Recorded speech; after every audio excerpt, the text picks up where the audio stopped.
What up, Miracle Moist? What up, Iron Mustache? What up, y'all? Making myself you see what I got going on. You already see this. You know the vibes.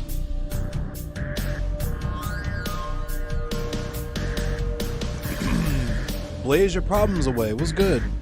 You can hit me up in private if you want. Matter of fact, I'm gonna open up Discord. I should do that anyway, so I can take calls. Ping Tramp, y'all got that trick. Shaker's dirty. Left the shaker in the car, so I'm gonna go ahead and get a water bottle tonight.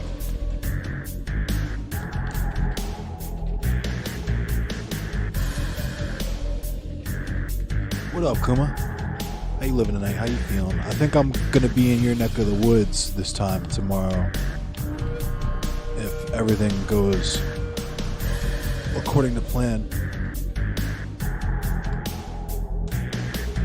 I might be out your way.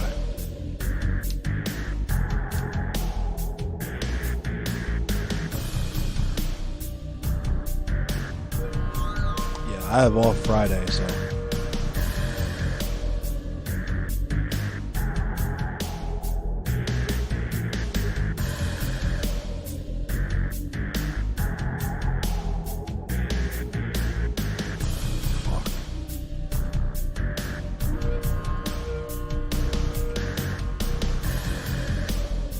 Ransom rounds a hunt? That's what's up. I might be down for some hunt.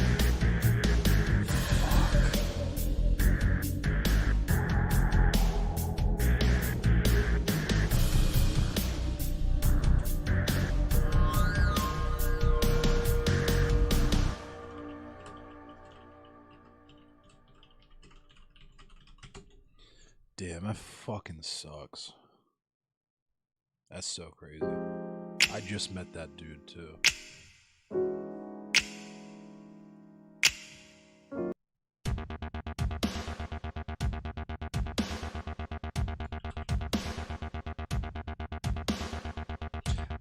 Ahmad should be in town tomorrow night. Dope. That's what's up.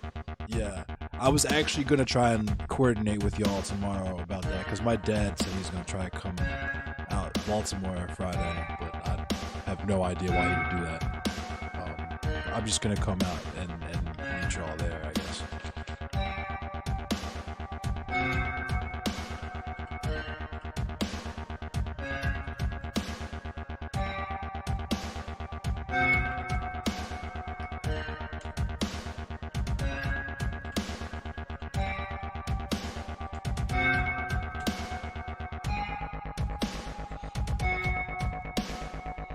Matter of fact, before we get the stream going, you guys want to do a dab together? Let's do a dab. I feel like we should do a dab. Let's do that. I'm going to finish this G Fuel. We're going to listen to a few tracks. And then, yeah, we're going to do the news and stuff.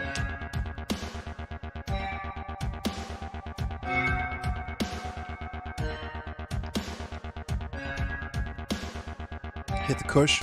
We're going to be smoking on that Ashley Babbitt. You doing the wet and the dry? My man Iron Mustache, he's doing the wet and the dry. My man's over there drippy and juicy. Crazy. I made this music, as with all the music that you hear on this channel. Not all of it, you know, into the past, but for the most part, all of it. I make all the music you hear on the channel. If you're interested in using some of my music, it is free. Just credit me, give me a shout out, whatever. Yeah, I'm an anarchist, so obviously my shit would be free. Especially because it's so fire, you know what I'm saying? It would be a disservice to humanity if I kept these flames from you all, you know what I mean? This was for the community. You know what I mean? This is for the community. This is for the culture. You got a bomb-ass sativa? That's what's up. These are actually... This is Indo. I mainly fuck with Indo. But,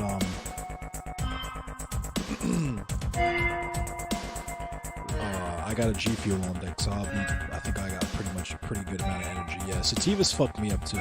Where can you find some of my guitar work? That's a good question, because the last band I was in, I can't really fuck with like that, and my music beforehand is not really available anywhere since MySpace got yeeted into the fucking ether. You know what I mean?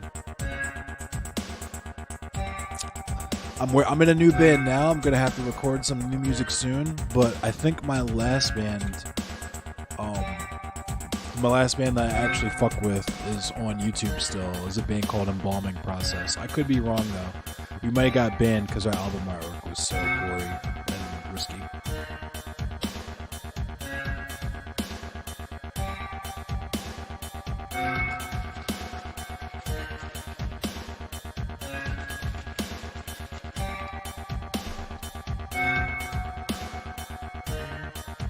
Alright, so we're going to talk about mutual aid.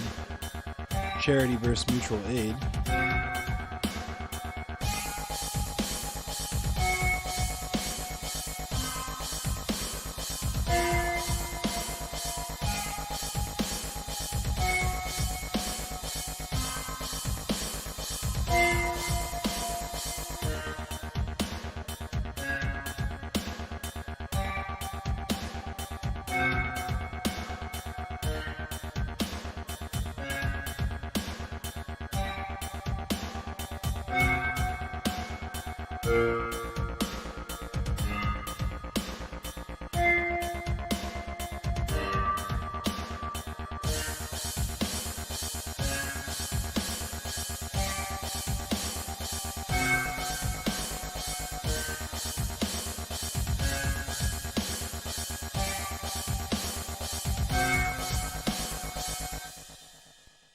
All right.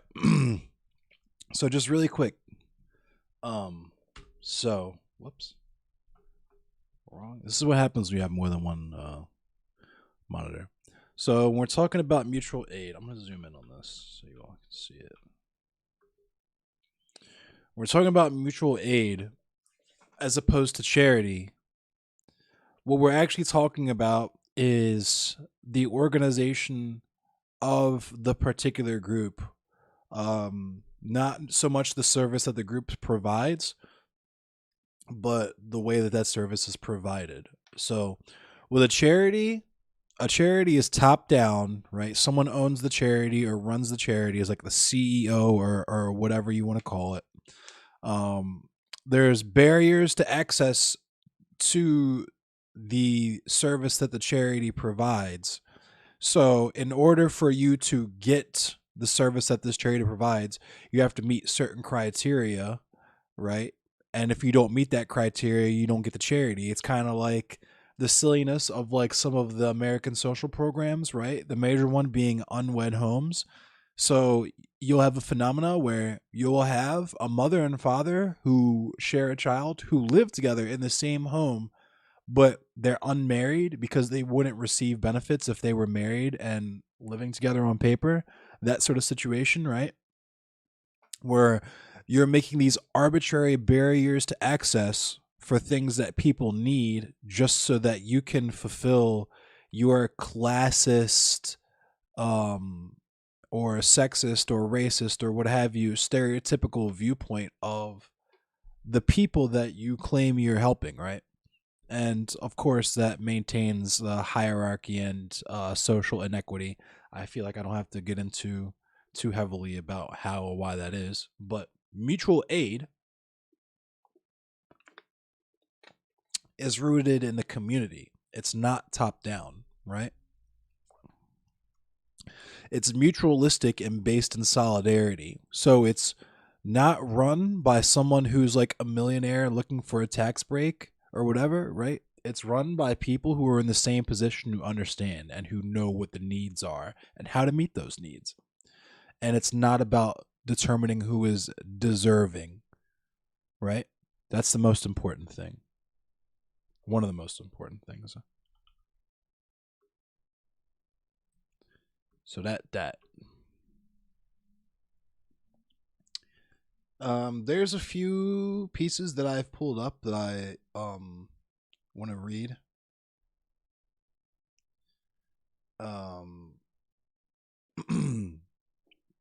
And I should point out that this is not a new concept. Like a lot of these things that are in the realm of like socialism or communal work or organizational theory, this stuff's been around for a while. It just gained in prominence last year because of everything that happened in this country last year. Case in point, the Wikipedia article on mutual aid actually has a picture of a car giving out water and other supplies during the George Floyd protests in New York City. So you can understand why this has entered the lexicon of the public in recent times. It's actually there's a book called Mutual Aid by Peter Kropotkin actually that I admittedly have not read, but I will be reading. I might even read it on stream. It might be something I do. But I'll read origins here. The term mutual aid was popularized by the anarchist philosopher Peter Kropotkin. Okay, so it actually says it here. Is popularized by the anarchist philosopher Peter Kropotkin in his essay collection, Mutual Aid, A Factor of Evolution, which argued that cooperation, not competition, was the driving mechanism behind evolution, which I would agree with. It's why these people who talk about how capitalism and selfishness and so on and so forth is just human nature are so silly, right? You would be being shut out by a saber-toothed tiger by sundown if you were as selfish and as impersonable as a lot of these libertarians and so on and so forth would have you imagine that humans are naturally intended to be, right? Especially in some of these climates, like Africa. Like, don't get me wrong, there's some crazy bio landmines here in the United States. You got copperheads, cottonmouths, rattlesnakes, widow spiders, recluse spiders, right? You know, that sort of thing. But Africa, you have shit that's like actively hunting humans. You know what I mean? Nile crocodiles, lions, hyenas, wild dogs, right?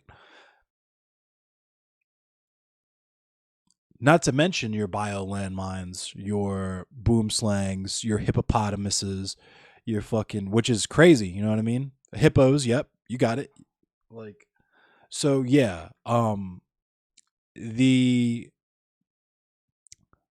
naturalistic legacy of humanity is cooperation. You'll notice all these super billionaires, Elon Musk and so on and so forth, those motherfuckers are not in competition with one another.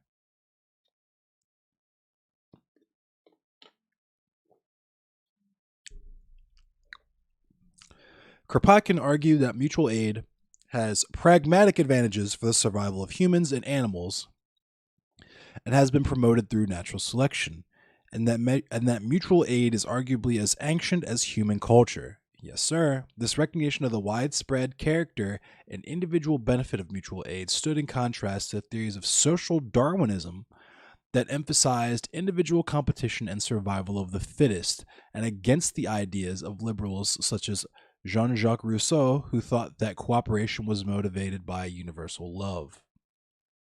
And you can fantasize, you can definitely add all of that stuff on there, universal love, whatever. But the fact of the matter is, the reason why human beings exist in their current form and not as like some minority population, like furry, barely hairless apes huddled in a cave somewhere, scared for our lives, is because of cooperation.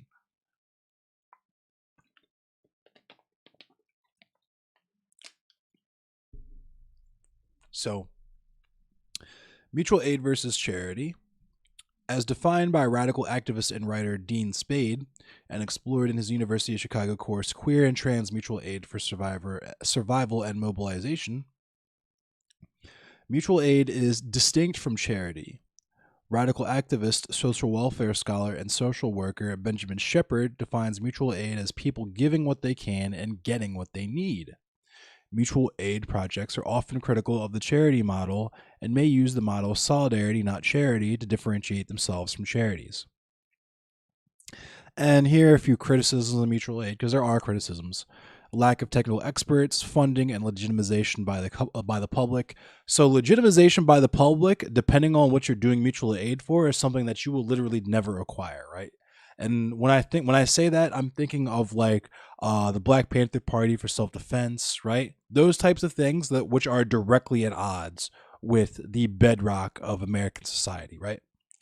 And you're gonna not have funding, right? You're probably, if it's like a super pro, like ultra pro mutual aid group, you're probably not gonna have too many like PhDs and so on and so forth in there, right? So not many technical experts, right? Lack of full-time staff may limit the volume of work that can be completed, especially work that must be done during traditional operating hours, right? So if everybody there has a 9 to 5, right, who are you going to get to run the thing, right? Informal status may you'll notice all these issues are motivated by either capitalism or white supremacy, right? Informal status may disqualify eligibility for government grants and tax benefits. What did I just say? Development of concentrated social hierarchies may lead to discrimination and a movement away from mutual aid principles. So that is a danger as well. You could definitely have people who want to do like, you know, the Italian X community wants to only do Italian X mutual aid, right? And lastly, burnout by those that are able to help maintain mutual aid projects. It's really easy to just straight up get burnt out trying to do this stuff. And I love how the first example is the Black Panthers and the free breakfast program, which was also a program that was run here in Baltimore by Eddie Conway in the Baltimore chapter of the Black Panther Party for Self-Defense. I myself am not the beneficiary directly of that program, but when I used to get free breakfast at public school, not many people know this, the free public school breakfast that you get was co-opted from the Black Panthers. They started doing that because that was one of the ways that the Black Panthers were establishing dual power. And dual power is important because that's how you take away people's reliance on the government and empower them to become reliant upon themselves. And then you organize them in a way that allows them to stand up for themselves and fight against oppression. But we'll come back to that. Thank you, Fade. We're going to come back to that. I'm going to talk more about that. Right now I need to do a dab. Bing bong. We'll kick some tunes. I'll do this dab. Let me put a song on while I do this dab.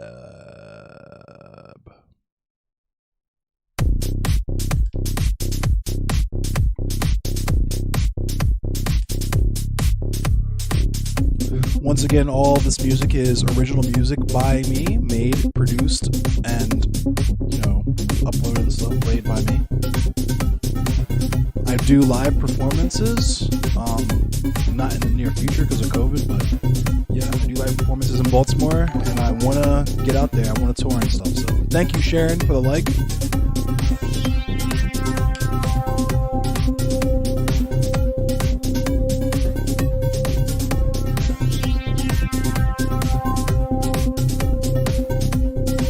I should probably tweet that I'm live. Thank you for the like, Brian.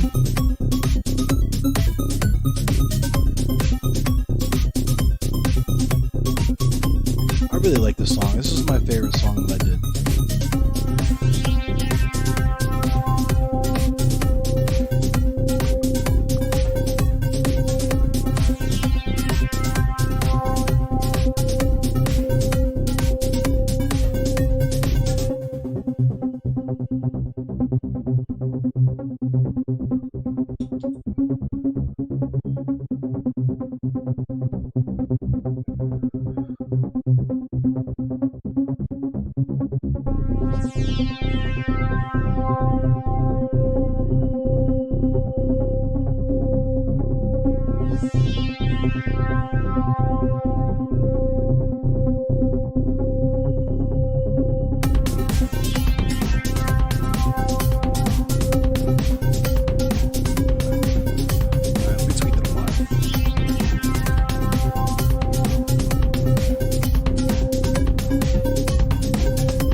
Taking callers too. What up, Freckle?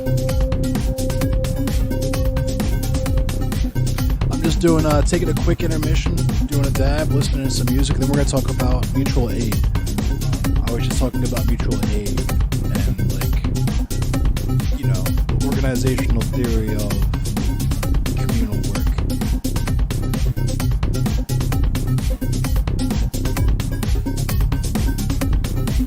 Thank you, Freckle. Thank you, Shizzle. Appreciate you. Yeah, I made this beat. Nightmare Difficulty. If you want to find this music, you can find it at Nightmare Difficulty on SoundCloud. I am on SoundCloud. I really love this next beat. This is for a friend of mine. He told me to save it for him, so I'm trying not to play it in public too much because he wants to rap on it, but I just love this beat too much. It knocks too hard. Here it comes.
Hey, Shizzle. Right on, Crackle. I appreciate you. Sorry, I was just looking at my phone for a minute.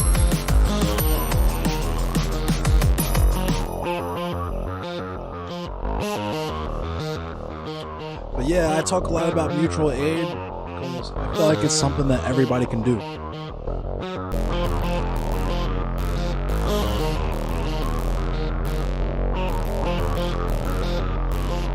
Because I'm very solution oriented.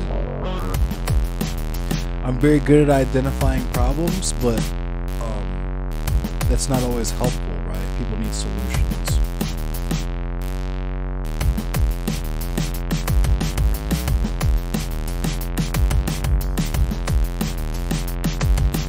I'm trying to save some of this. I want to see my cousin tomorrow.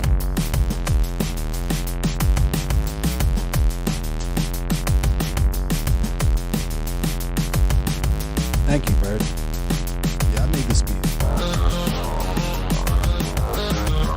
I'm also turn this down.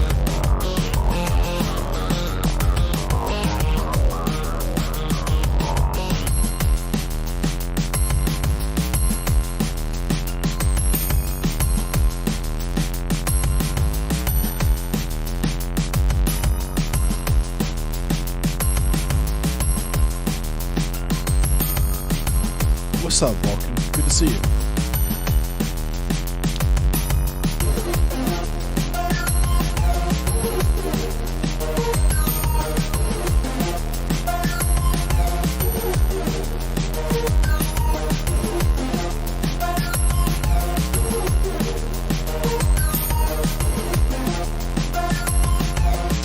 I can also show you guys a new beat that I'm working on. Secret.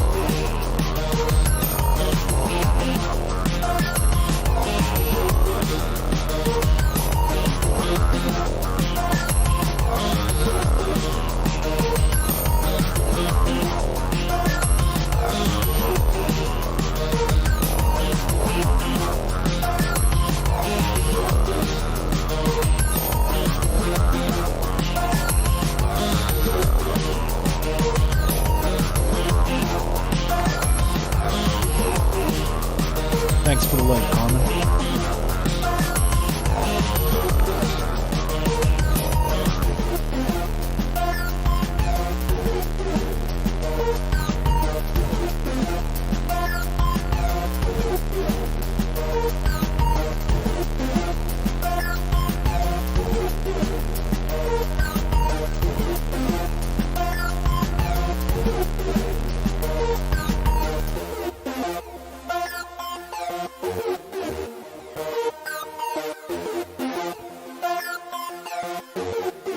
got 2 job interviews? Nice. Nice. You got 2 job interviews? That's sick. All right, you guys want to hear some music I'm working on? This is top secret. Ready? This is unreleased music that I'm working on. I actually just started working on this 2 nights ago. Or last night, rather. So, let's boot up the old Fruity Loops. All right, ready for this? Here it is.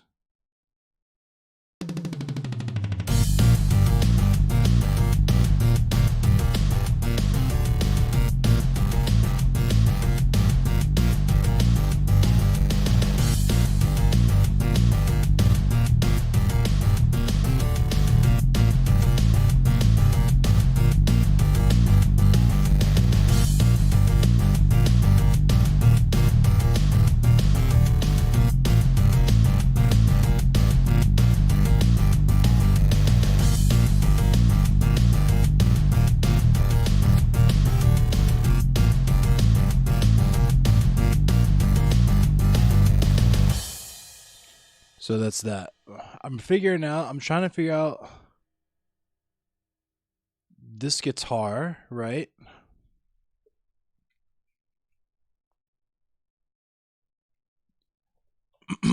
Like this guitar, the guitar sound.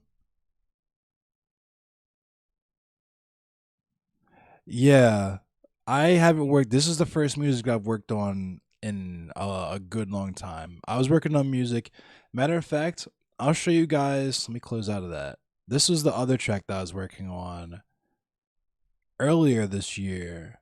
That was I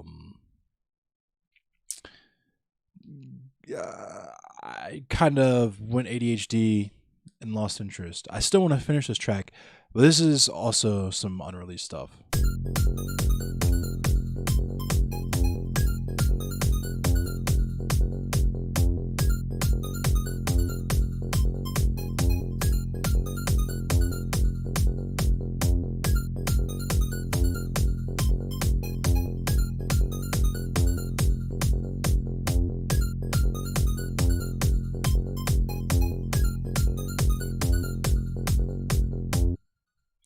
So that's that.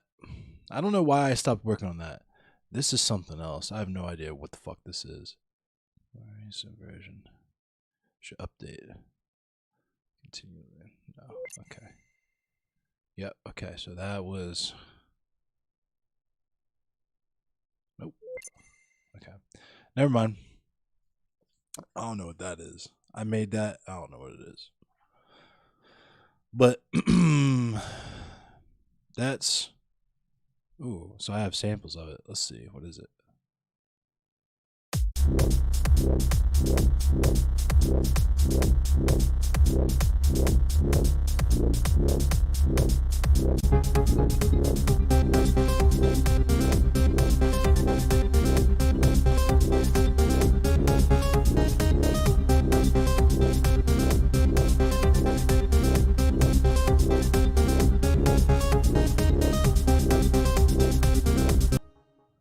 That was kind of tough. I might finish that.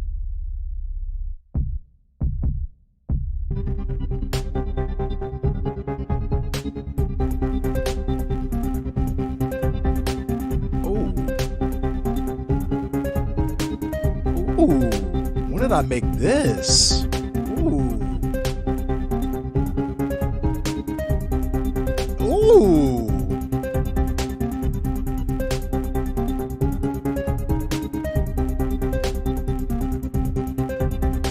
Damn, that's a booty clapper. When did I make this? Oh!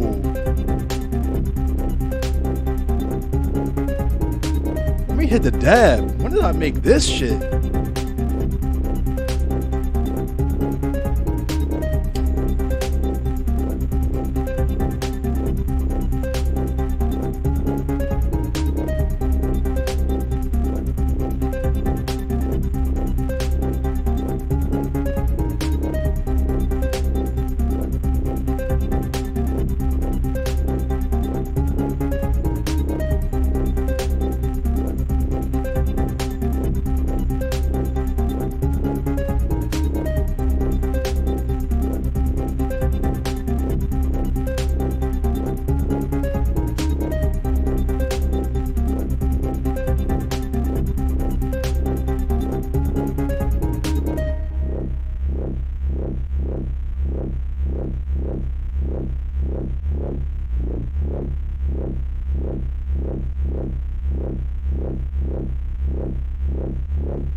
How did this get goofy like this?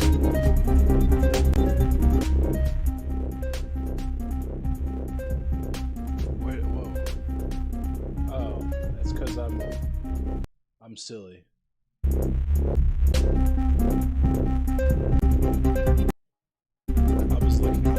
I had my stream open in another window, and I forgot to mute it.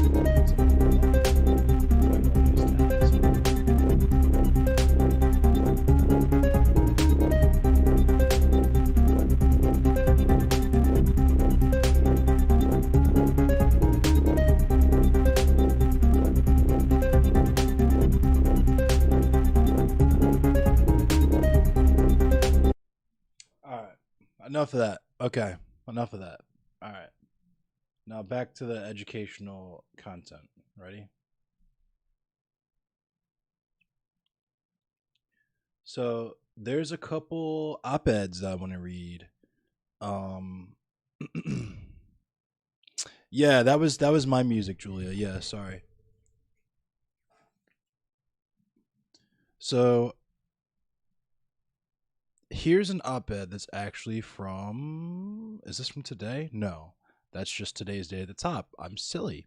This is from last year. These are both op-eds from last year, actually. Oh, let me see. And this one is from this year, but the beginning of the year. How long is this one?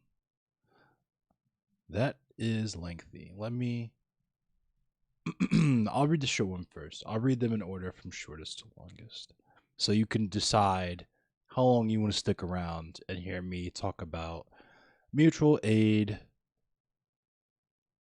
Whatever. Okay, ready? You ready for this? We're gonna start back off with the Wikipedia. But first, I'm gonna finish my dab.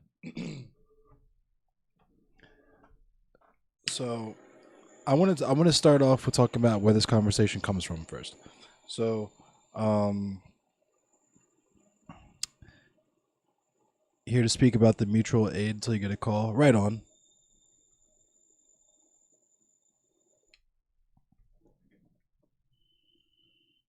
Fuck it. I'm just gonna go right into the mutual aid then. I'll talk about why I'm doing this in a minute at the end. So, okay, here we go. Ready? Stuff and things and stuff. Here we go. All right. Mutual aid. So this is the Wikipedia Jones right here. Ready? So if you Google mutual aid, click on the Wikipedia, this is what you will find. Coincidentally, the first example that they have here is a car giving out water, and other supplies during the George Floyd protests in New York City. Now, I was in the George Floyd protests here in Baltimore, and I could tell you what those other supplies probably consisted of. Obviously, there's water, so bottles of water, but there's probably also milk for like tear gas and pepper spray, sandwiches, crackers, so like snacks and stuff like applesauce, apple juice, maybe, just like calories, water, and like non-objectionable calories. You know what I mean? And also things to help immediately for like tear gas, pepper spray, and there's always street medics in things like these. They're pretty easy to spot once you actually look for them. But they're always there. They're always doing very crucial, very necessary, very underappreciated work in providing first aid and care to people in protests, protesters who become kettled and get attacked by police, so on and so forth. This stuff happens in America, you know what I mean? And I feel like I'm going to talk about this some more I'm gonna move the mic over so I can talk directly into the mic, so I can look at the camera, talking to the camera. So like,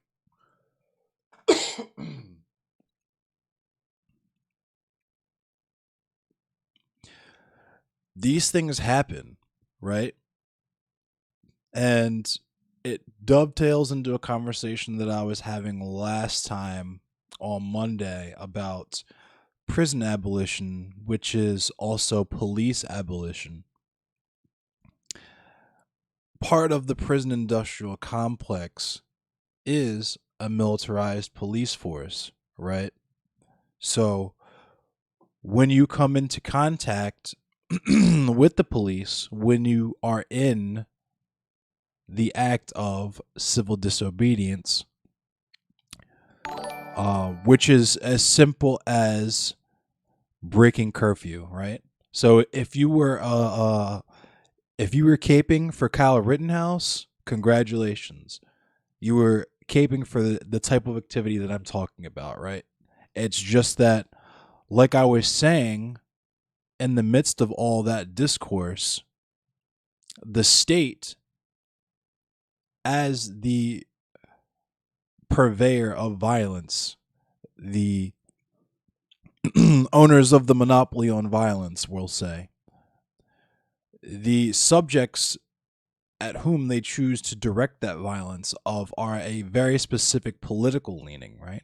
So it's very easy for you to jump on board with them if you're doing vigilante stuff, which is why it's such a shame. Like, conservatives used to be fucking cool. I remember outlaw stuff. Like, well, I don't remember it. I wasn't there, but like, I read about some outlaw stuff. Like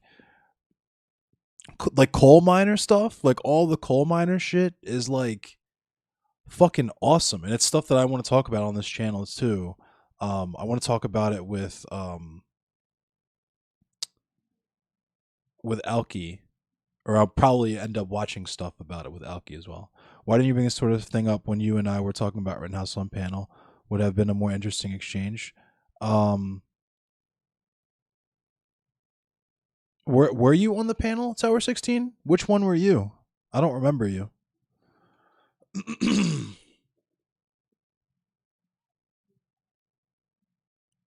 It's also, and this is a part of the reason why those panels, Dissident Tower. Okay. Yeah. So it was really weird. Like, it's weird to have these conversations on those panels because they're set up to move in a specific direction, and especially when there's people involved that are just fishing for content, you know what I mean? And a lot of stuff comes up, and it comes up really quick. But yeah, so suffice it to say is that what I'm saying is, in terms of, and you're also more than welcome to, if you want to do a Discord or something, you can hop on too. But the original thought, the direction I was moving in was that, like I said before, the prison industrial complex exists, and when you do civil disobedience in favor of specific things that are against the status quo, that they are then able to enforce the prison industrial complex upon you. So say, for example, if you are protesting the death of an unarmed black man at the hands of police, or you are protesting rights as a queer individual or a trans individual, you're trying to have a parade or whatever, just like exist and not be harassed and assailed by the public at large, you will come into conflict, like direct conflict with the police, right? That is going to happen, whether it's the police assembling dossiers on you, right? So they will like just like information gather so that they can later bust you or try to bait you into doing stuff or entrap you or something somehow. Or in a protest, they might just arrest you or, what have you. Specifically in my case, in what I witnessed, and so um can give examples of mutual aid directly as far as things that I have personally seen. Directly last year during the George Floyd protest, which I feel like is also was also an important aspect of the Kyle Rittenhouse conversation that gets overlooked, was the fact that he's like counter protesting. So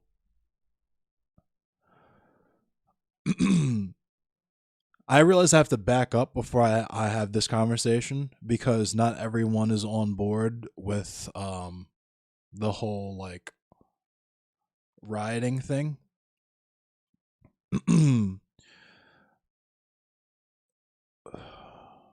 How do I even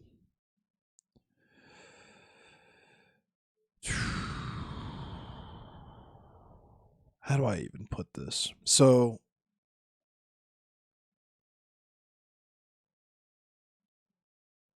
hang on. There's a video I want you guys to watch that I hope I don't get banned for. Actually, you know what? I can just paraphrase. Essentially,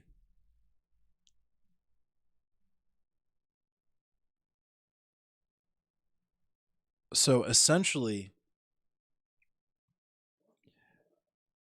black people, African Americans, exist as a captive population in the United States of America, right?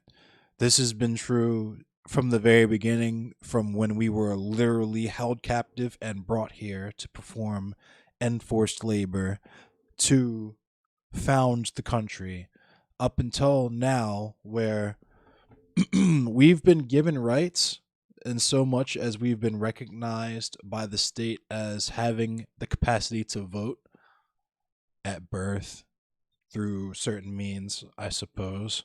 We'll get to that. But the mechanisms by which it is designed for you to fall into specific traps in society are massive. Like what we're talking like here in Baltimore, where just a basic thing is like just having a clean environment to live and grow in, right? So like lead poisoning being a pretty fucking massive problem, which also contributes to the violence here in Baltimore. There's links that have been made in studies with, male aggression and like violence and lack of empathy and stuff, and lead poisoning, and there's all kinds of stuff. The literature is out there. I might get into that on stream sometime. I want to get into that. I'm just throwing it out there now as a thing that exists in this web surrounding specific subsets of society that are not acknowledged because the colloquial wisdom, like the vibe, right, so to say, in America is that it doesn't matter what your surroundings are. As long as you work hard enough, you try hard enough, you can focus, put the time in, put the effort in, and you can rise above and you can ascend to greatness to be something that is not what uh is where a lot of people end up. And it's so hard trying to dispel that notion because there's just so much stuff in American society that people are unaware of, including the fact that prison labor still exists and the modern day prison industrial complex is literally slavery, which includes the police force and is included in what we say when we say abolish the police, we're not saying just get rid of the police and keep everything as it is. Just we have no police on the streets. We're not saying let everybody out of the jails and let them run wild on the streets, right? We're not saying, let society fall completely apart. We're saying that there is a way to organize these things. There's a way to preserve society at large and advance society at large and remove harmful elements from society in a way that does not involve locking people up in prison in cages and making them do manual labor for decades of their lives.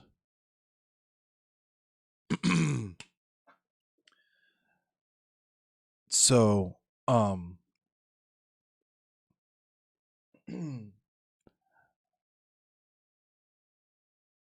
this is also one of the things I get leery about with, like, sometimes with panel people that are like just looking for content, because it's like you have to be very careful about who you interact with, and I feel like I didn't get that point across very clearly in a conversation either, because I am not a freedom of speech person, and there is no one on earth who is a freedom of speech person. If you're a true freedom of speech person, you're a sociopath, and I can demonstrate it to you.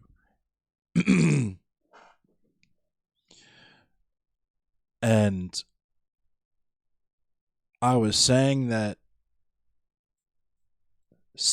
in enacting censorship, depending on who you censor, the type of people that you censor, right? Like censoring fascists or like people who have fascistic leaning, those people, censoring those people is an act of self-defense, because the consequences of their rhetoric is my death and the death of people like me.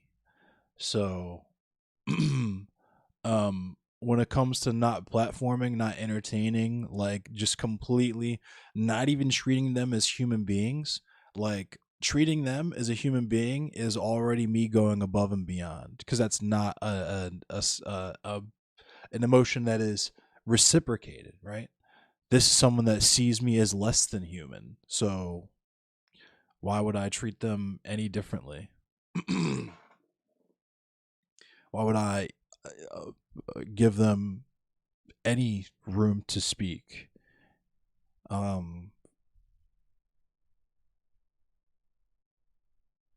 I am also pretty active, or rather, I was fairly active in Antifa, doing Antifa action for a while here in Baltimore.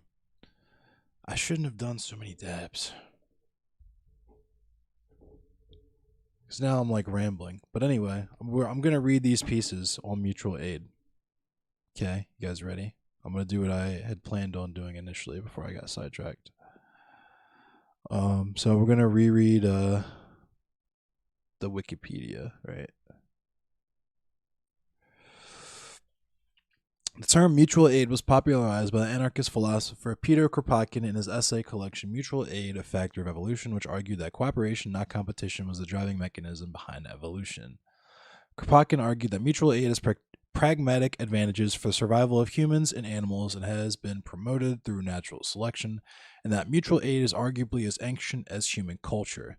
This recognition of the widespread character and individual benefit of mutual aid stood in contrast to the theories of social Darwinism that emphasized individual competition and survival of the fittest, and against the ideas of liberals such as Jean-Jacques Rousseau, who thought that cooperation was motivated by universal love. So, basically, to paraphrase all of that, Peter Kropotkin, who was anarchist philosopher, take a look at him, take a peek at him really quick, see what he looks like. Big old beard. He's got to be cool. He has a big beard, right? He's born in Russia, right? Anarchist from Russia, right? Anarchist, socialist, revolutionary, economist, sociologist, historian, zoologist, political scientist, human geographer, and philosopher who advocated for anarcho-communism. He was all that stuff. And he was also an activist, essayist, researcher, and a writer. You know what I'm saying? I'm like, that's so many things. That's hella commas, you know what I'm saying? I'm a musician, streamer, gamer,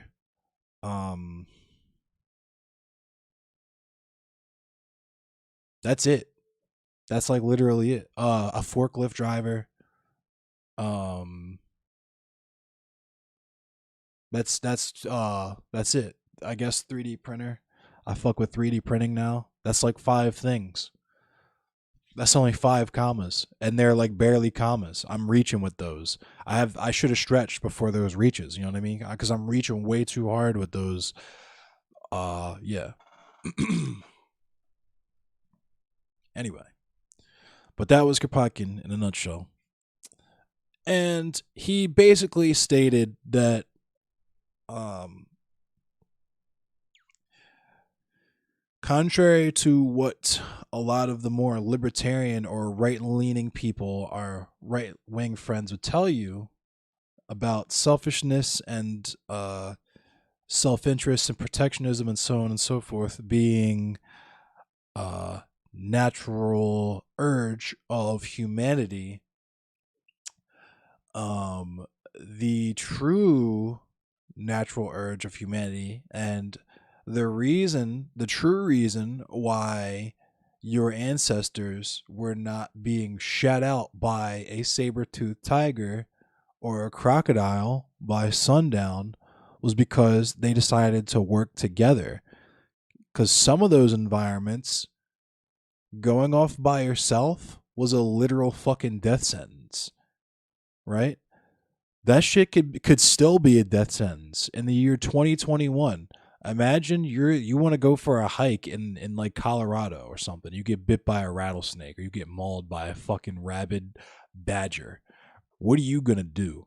What do you really? You get fucking you decide to walk off by yourself on a nice hike, and a fucking a black bear descends upon you. A hungry black bear descends upon you. What are you really gonna do besides nothing but pray? Even if you're an atheist, you'll find God real quick. You'll pray that He will intervene the way that you would intervene for a fly caught on the spider's web. But God damn it! Speaking of Russians invading my chat to fucking spam, I wonder if there's a way to make this chat subscriber only. That would be swell. Anyway.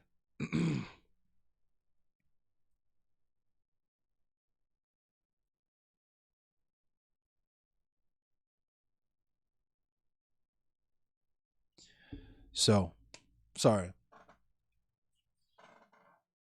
Where was I? Oh, yeah. Mutual aid versus charity. There was a graphic that I showed earlier. Where was it? Here it is. Okay. This is a graphic that I showed earlier.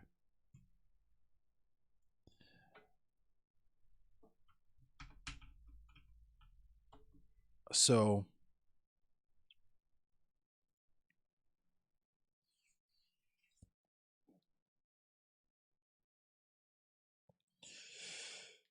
if you could see this, yes, this is an excellent graphic. It perfectly explains the difference between mutual aid and charity.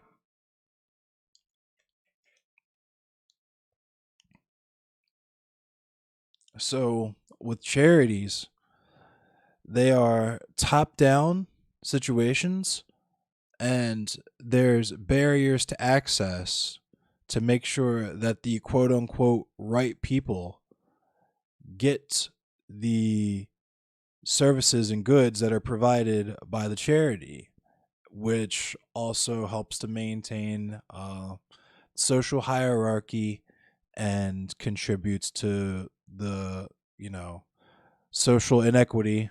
I'm just going to read off the shit here. But yeah, a charity is like some like millionaire, billionaire, whatever. And it doesn't even have to be that. It could have started from humble beginnings and evolved into something.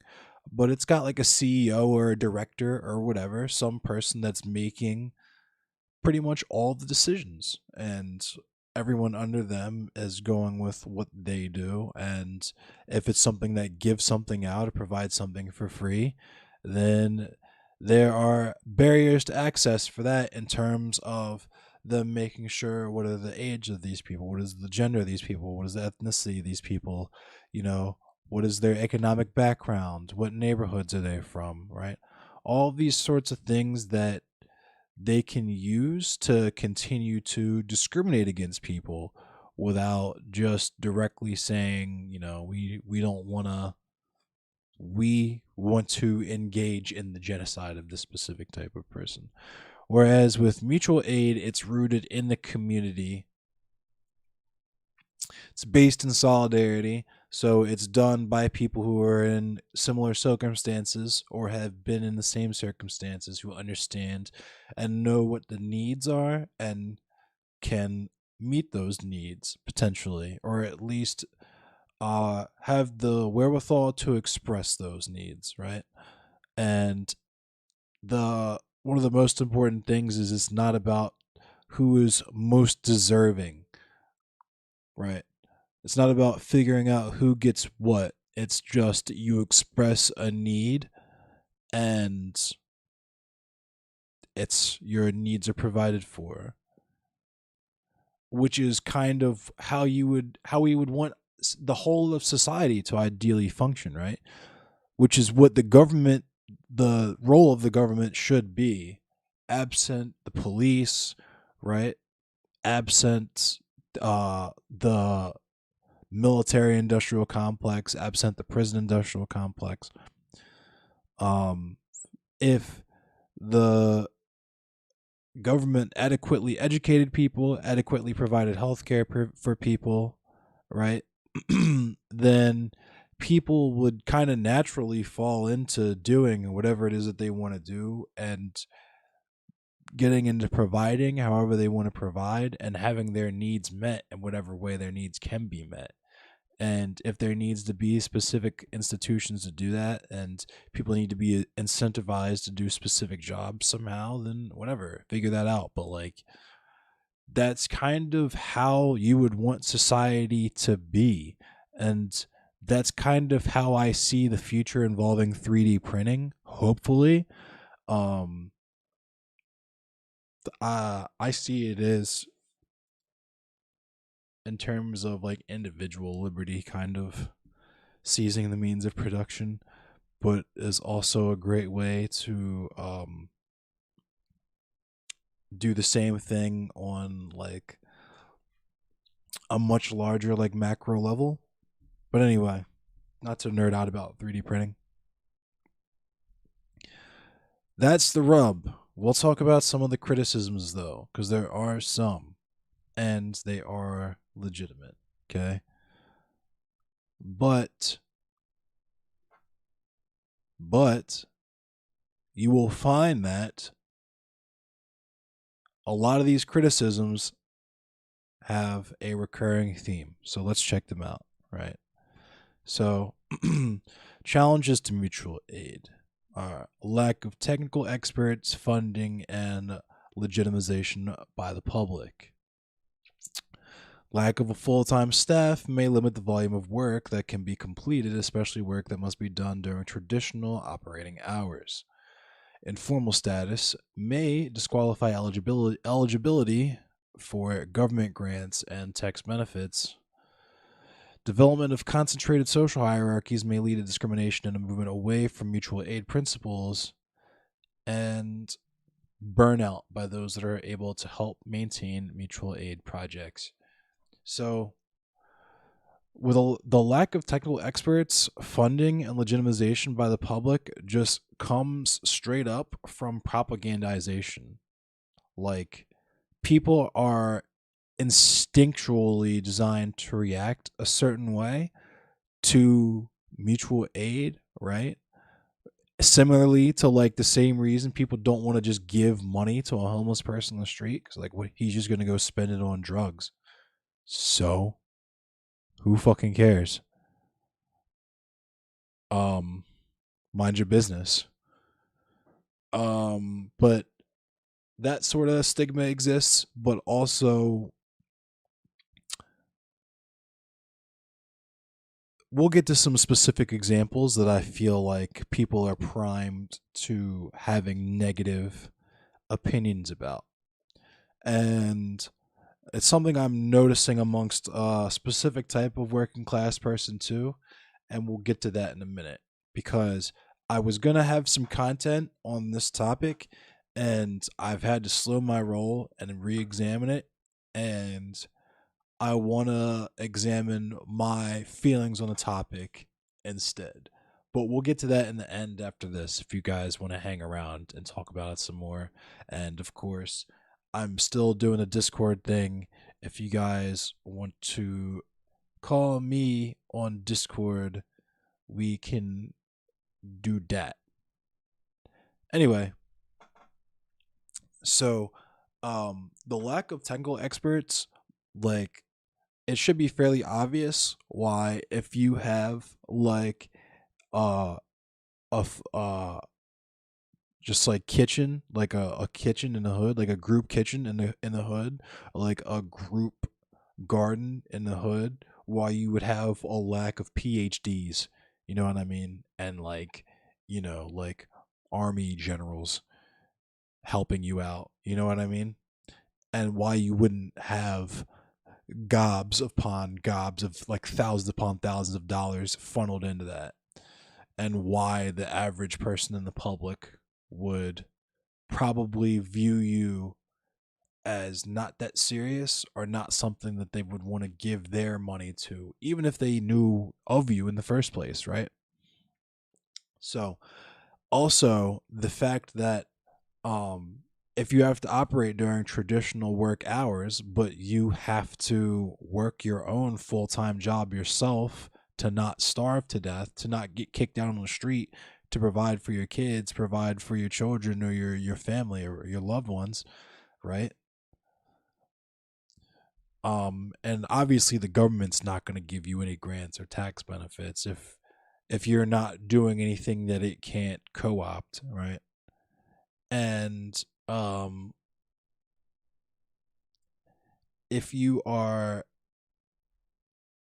of a specific, I gave this example earlier and I'm not picking on this group, I promise you, but like the Italian X community, if they suddenly decided, you know what, we only want to do this stuff for other Italian people, you know what I mean?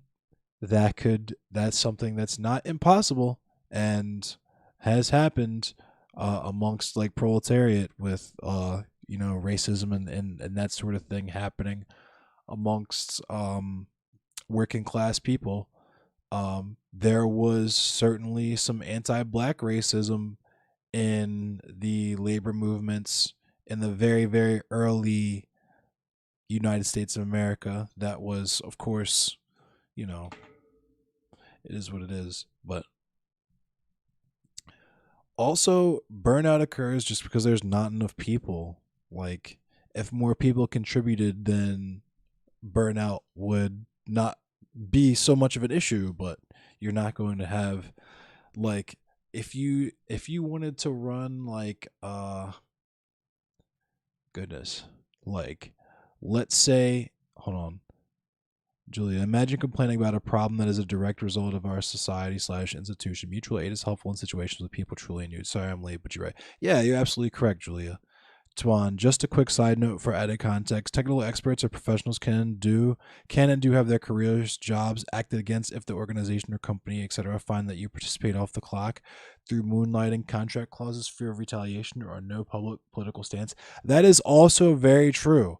And I'm glad you brought that up, Tuan, because there's actually somebody very specific. I immediately thought of their face came up like immediately in my mind, and I can't say their name because the work that they do, like in terms of their capacity to move mass sums of money around for charities and stuff, would be immediately jeopardized if they came out with anything remotely considered like pro-black or socialist or anything like that. You know what I mean?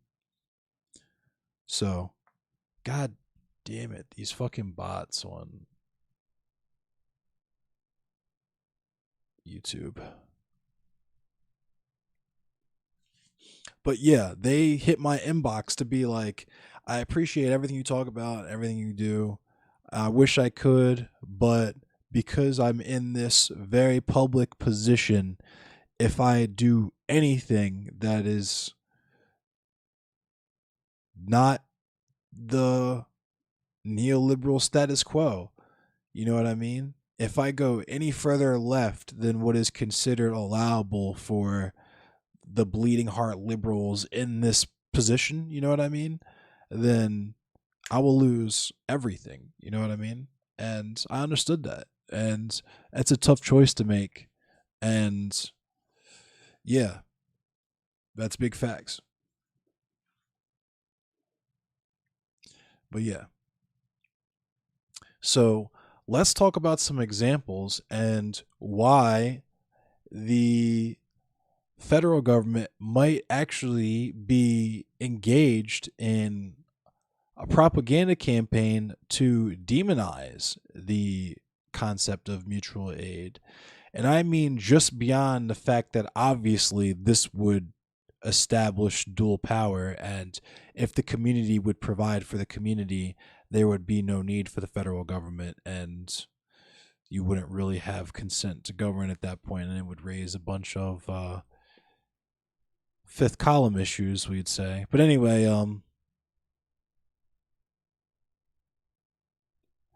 so in 1969, the Black Panthers created the free breakfast program for children to serve families in Oakland, California.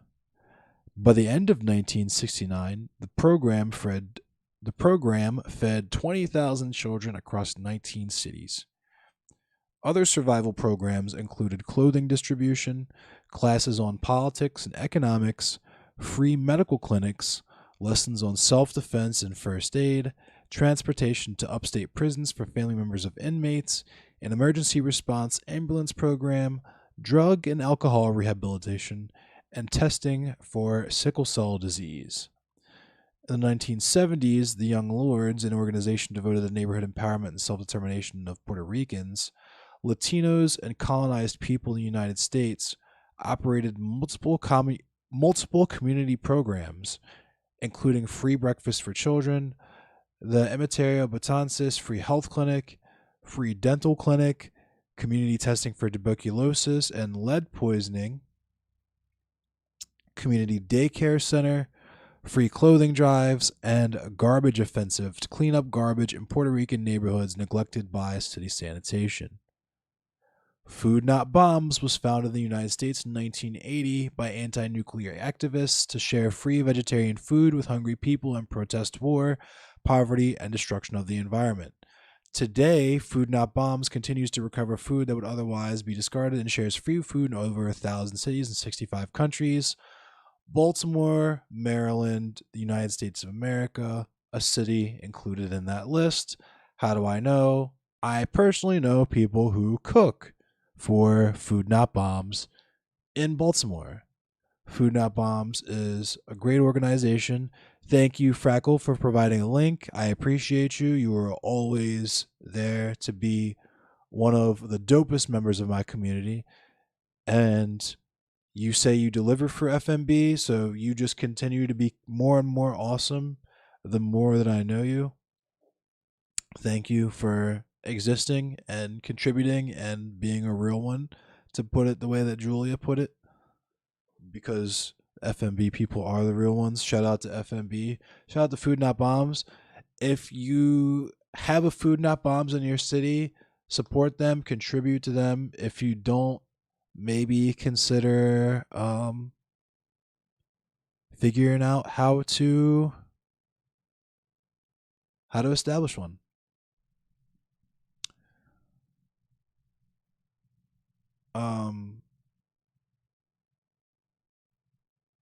So this caught my eye. Let's just take a look at this.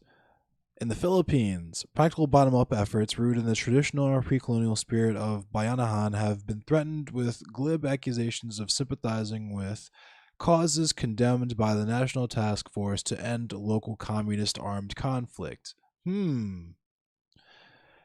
Community pantries, set up in the wake of the COVID-19 pandemic, had been denounced by state officials as being fronts for the Communist Party of the Philippines.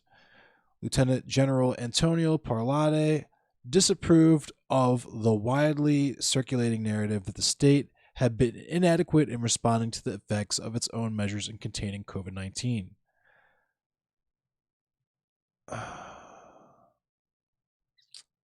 Communications USEC Lorraine Bedoy also slammed the National Democratic Front of the Philippines for allegedly setting up community pantries for seditious purposes. The National Democratic Human Rights Network, Karapatan, in an official statement, hit back, stressing, having already been the cause of hardship in the first place, they now have the gall to intimidate. Senator Panfilo Lacson also praised the mutual aid efforts of pantry organizers.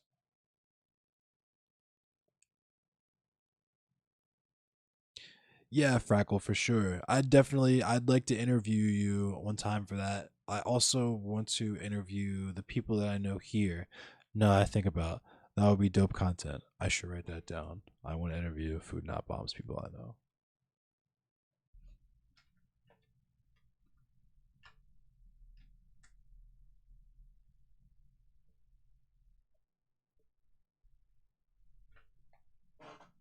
Yeah, for sure. But yeah, so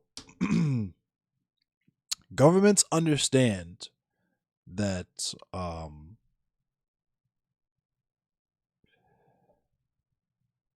there can be an organizational leaning behind providing basic needs for people, because that's hard to argue with, right?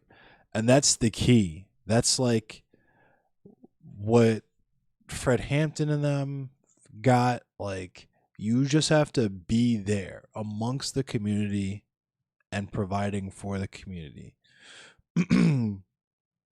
And as long as your politics are based in that, I feel like you can't really miss. And not being like a total dickhead, like on some weirdo shit, on some transphobic shit. Like, at some point, I want to talk about anarchist politics on here too, because I feel like that's worth talking about as well. But I'll read these op-eds finally. Mutual aid, solidarity, not charity. I'll zoom in so you can see this too. This is from September 23rd, 2020. So this is from last year. As the United States enters its 9th month of the COVID-19 pandemic, 43 million of Americans are facing eviction, 13.6 million are unemployed, and over 200,000 have died. Meanwhile, remember when only 200,000 people died of COVID?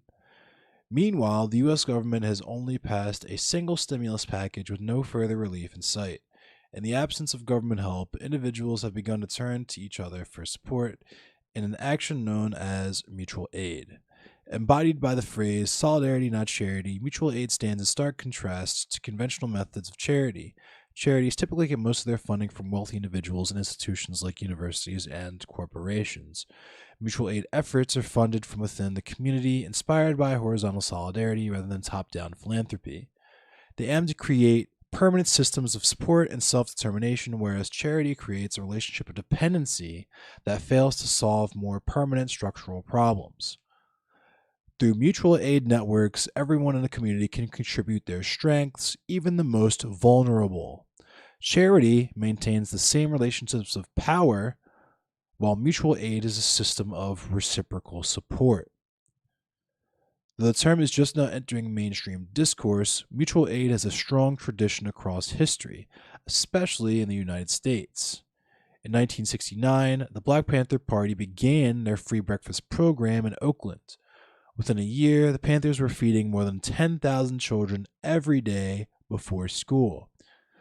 Expanding across the country, Black Panther chapters added other survival programs, including free clothing, groceries, and people's free medical centers. This is the philosophy of mutual aid, to care for your own community where state programs will not. Thanks for the like, Queen.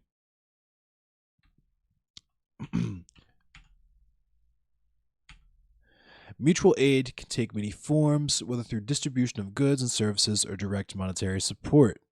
An excellent example of the varied forms that mutual aid can take is the mutual aid disaster relief, which was formed in the wake of Hurricane Katrina. Providing emergency medical care and rebuilding infrastructure, the mobilizations provided much-needed relief after the Haiti earthquake and floods and hurricanes in the American South, especially given the inadequate response from local governments. And make no mistake, their response was indeed inadequate. Now, mutual aid can be seen across the United States. Community fridges, where food is free and readily accessible to all, have become a common sight on the streets of various cities such as Los Angeles and New York City.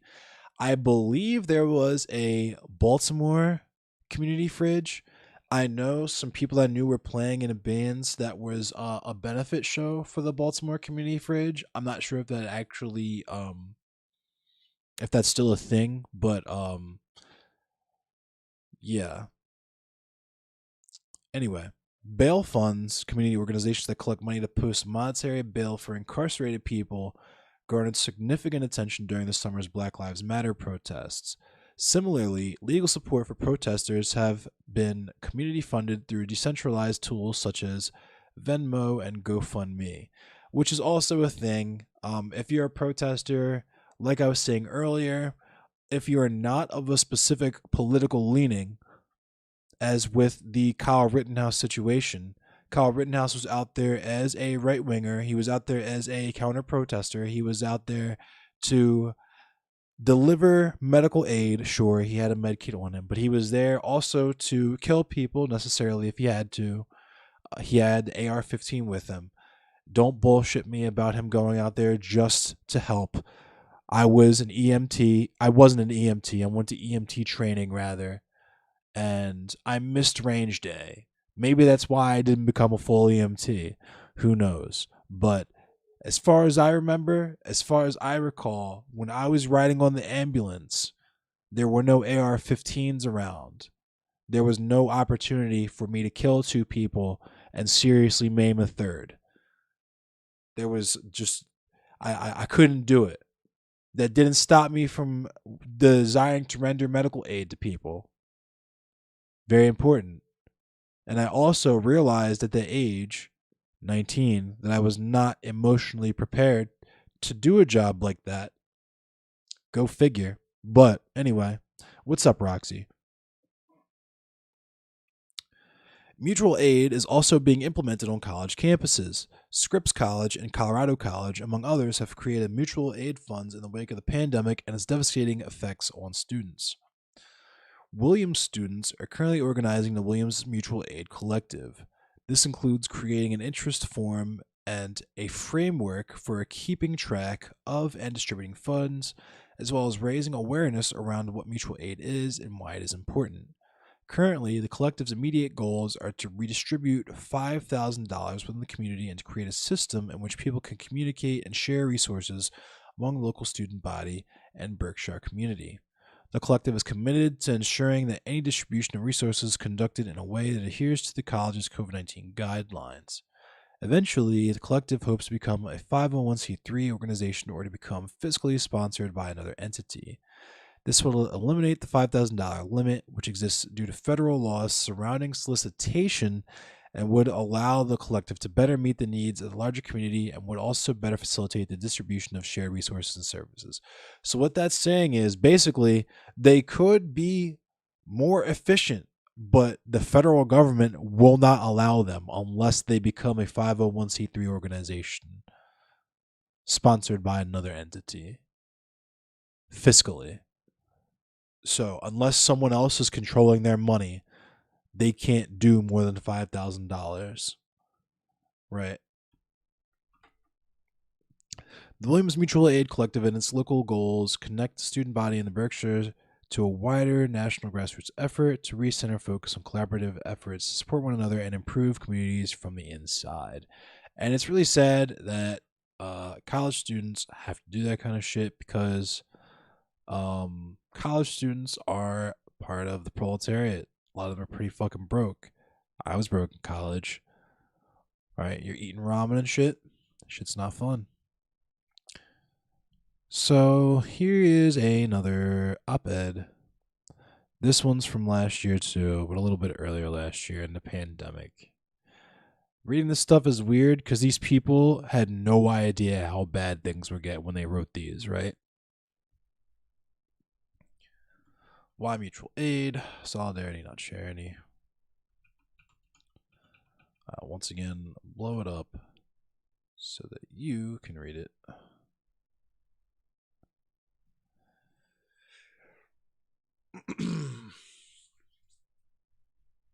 Mutual aid has suddenly entered the collective consciousness as we seek to support our friends and neighbors amidst the global pandemic.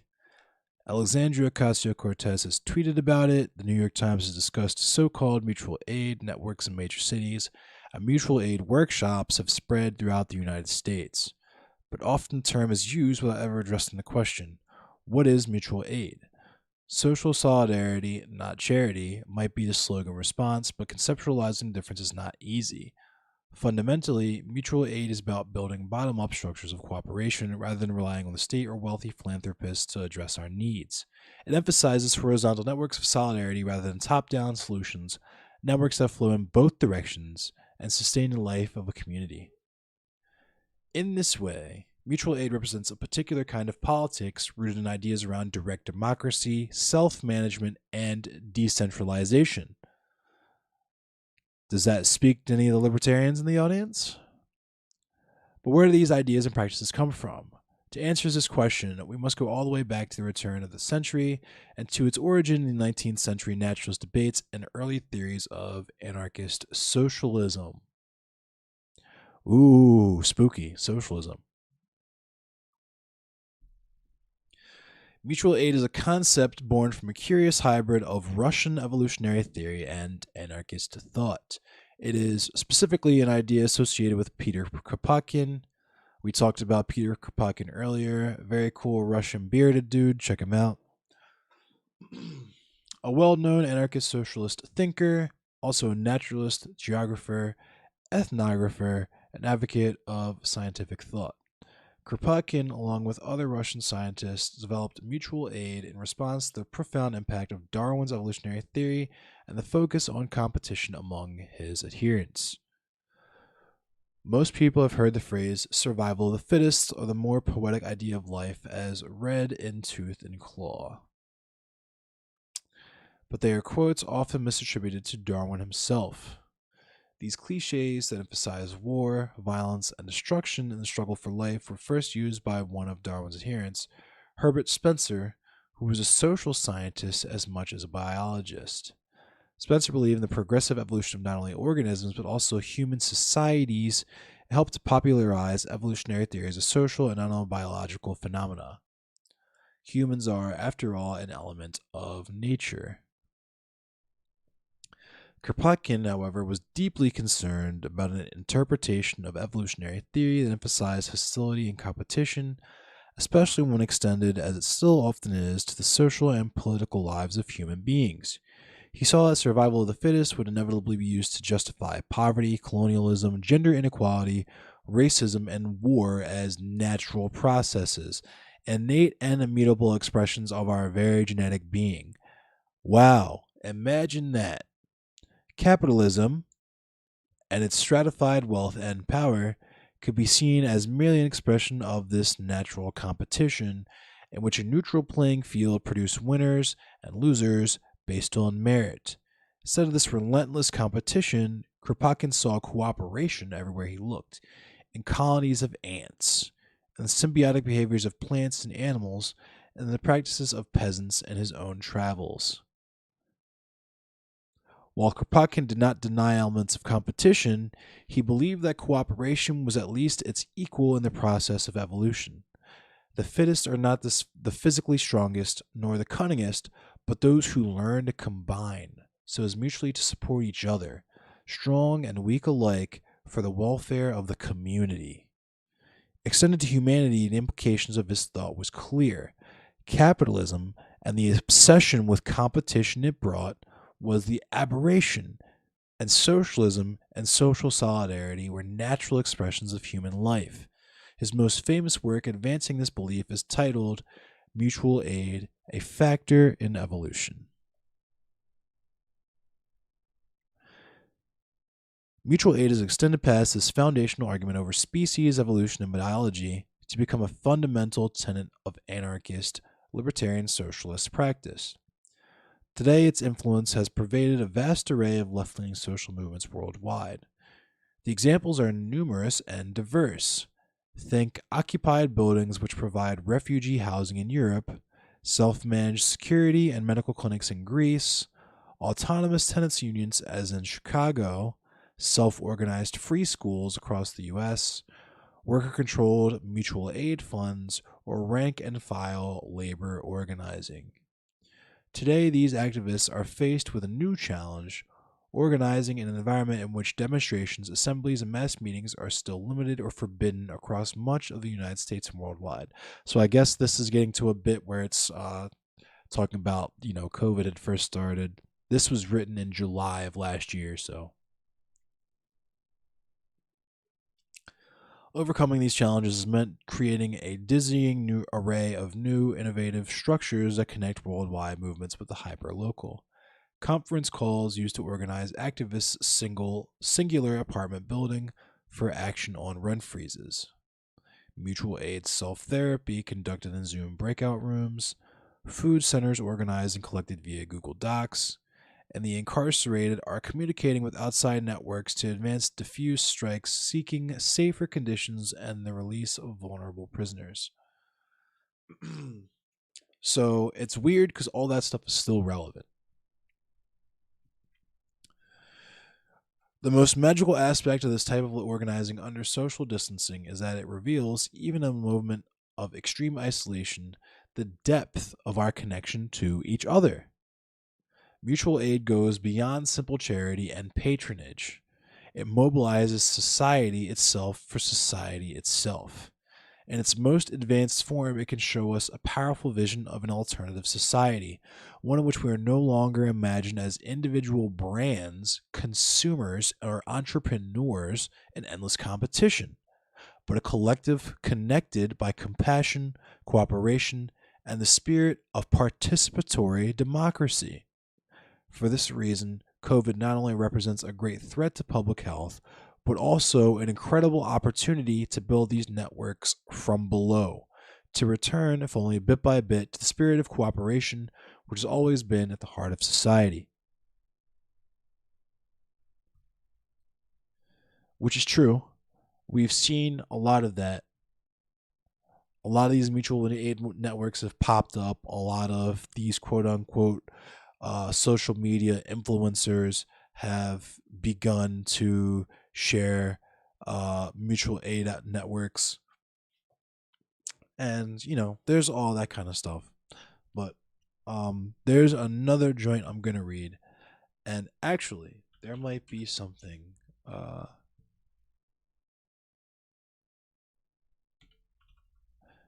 shout out to Alki. I hope Alki did something on mutual aid.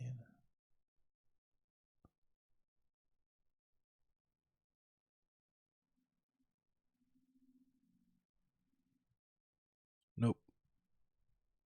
Shout out to Alki though. Really enjoy their content. Super enjoy his content. Um. Anyway, so let me read this last one for y'all.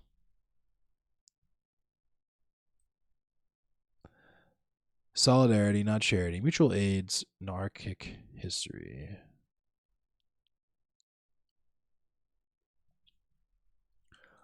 This is kind of a long one, looks like. We'll blow it up so you can read it as well. Although mutual aid has long been practiced by community organizers and activists, it gained prominence in the U.S. media over the last years. Hundreds of mutual aid networks rapidly formed to address the COVID-19 crisis. From New Jersey to California, mutual aid is being used to support community needs by sharing material goods such as food, PPE, and harm reduction supplies, advocating for housing justice and tenants' rights, and offering grief support, among other things. So this might be later. Yeah, this is from this year, the beginning of this year. So this is a little bit later in the pandemic. Almost a year ago at this point, 11 months ago, right? But anyway. You may have heard the slogan, solidarity, not charity, used to distinguish mutual aid from more traditional nonprofit charity efforts. But what exactly is mutual aid, and what exactly does solidarity mean in this context? I think we can best illustrate this difference by taking a detour through the philosophy of Peter Kropotkin before opening up two sites of debate within activist communities regarding the tensions between mutual aid work and charity work. And I'm guessing because I haven't read this, what I'm guessing this is going to be is the argument between mutual aid work and charity work is going to be that the amount of funds and the amount of capital that can be wielded by a charity is massive compared to mutual aid. That's what I'm guessing the argument's going to be, where the tensions are going to be coming from. That's my bet. We'll see if that turns out to be true. For Kropotkin, mutual aid refers descriptively to a set of natural biological practices and processes, and prescriptively to a philosophical or ethical orientation to praxis that requires ongoing negotiation between action and thought. By unpacking the latter facet of his account, I want to suggest we arrive at a dynamic understanding of solidarity that can significantly deepen our understanding of contemporary mutual aid projects. Peter Kropotkin is sometimes called the founder of mutual aid, despite the fact that most people involved in contemporary mutual aid projects have never read his work, and despite the fact that Kropotkin himself identified the origin of mutual aid within biological life itself and called attention to the fact that indigenous societies practiced mutual aid long before he had theorized about it. And I would also throw out there that that's true. There are African philosophers who have talked about what we would recognize as mutual aid, without calling it that specifically. But that's my take on it. Kropotkin first developed his account of mutual aid in the late 19th century as a corrective to Darwinian evolutionists. While mutual aid is inextricably linked to his commitments to anarchism and anarcho-communism, he did not first and foremost develop mutual aid as a political prescription, but as a descriptive mechanism to explain how living beings flourished and evolved in the world in natural flux, and later as the core of his naturalistic account of ethics, as an orientation for what I will argue can best be understood as praxis. So we're going to talk about praxis a little bit in this piece, I guess. Kropotkin's work on mutual aid attempted to provide an alternative to Darwinian accounts of social evolution that promoted survival of the fittest, and to refute the Hobbesian view of nature and sociality as fundamentally driven by hostility, competition, and violence. And for anyone not familiar with Hobbes, he said I think life can be described as nasty, cruel, nasty, brutish, and short. Is that what he said? Let me double check. Hobbes' state of nature. According to Hobbes, yep, here he is. According to Hobbes,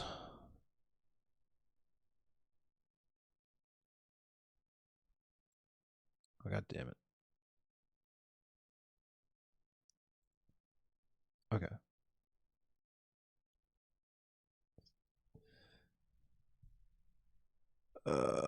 According to Hobbes, the state of nature exists at all times among independent countries over whom there is no law except for those same precepts or laws of nature. His view of the state of nature helped to serve as a basis for theories of international law relations, even some theories about domestic relations. The pure state of nature, or the natural condition of mankind, was described by the 17th century English philosopher Thomas Hobbes in Leviathan and his earlier work De Cive. Hobbes argued that natural inequalities between humans are not so great as to give anyone clear superiority, and thus all must live in constant fear of loss or violence. So that during the time men live without a common power to keep them all in awe, they are in that condition which is called war, and such a war as is of every man against every man. In the state, every person has a natural right to do anything one thinks necessary for preserving one's own life, and life is solitary, poor, nasty, brutish, and short. So, basically, to sum up Hobbesian's view of Hobbes was Leviathan, yeah. To sum up his view of society, you could think of like Alan Moore's Watchmen, with how Ozymandias thought with that to end war amongst humanity, they had to think that aliens were coming to destroy them all, and that was the only way to have peace on Earth, is if all of human attention was focused on fighting a singular threat as opposed to each other, right? And Kropotkin's theorizing as such was the opposite of that. Was that he was saying that no, people actually want to work together. They want to be together. They want to do things together and help each other all the time. It's actually aberrant of humanity to want to take, to want to be hostile, to want to compete with other people, and to want to hurt people in your community, right? That's actually not naturally what people want to do.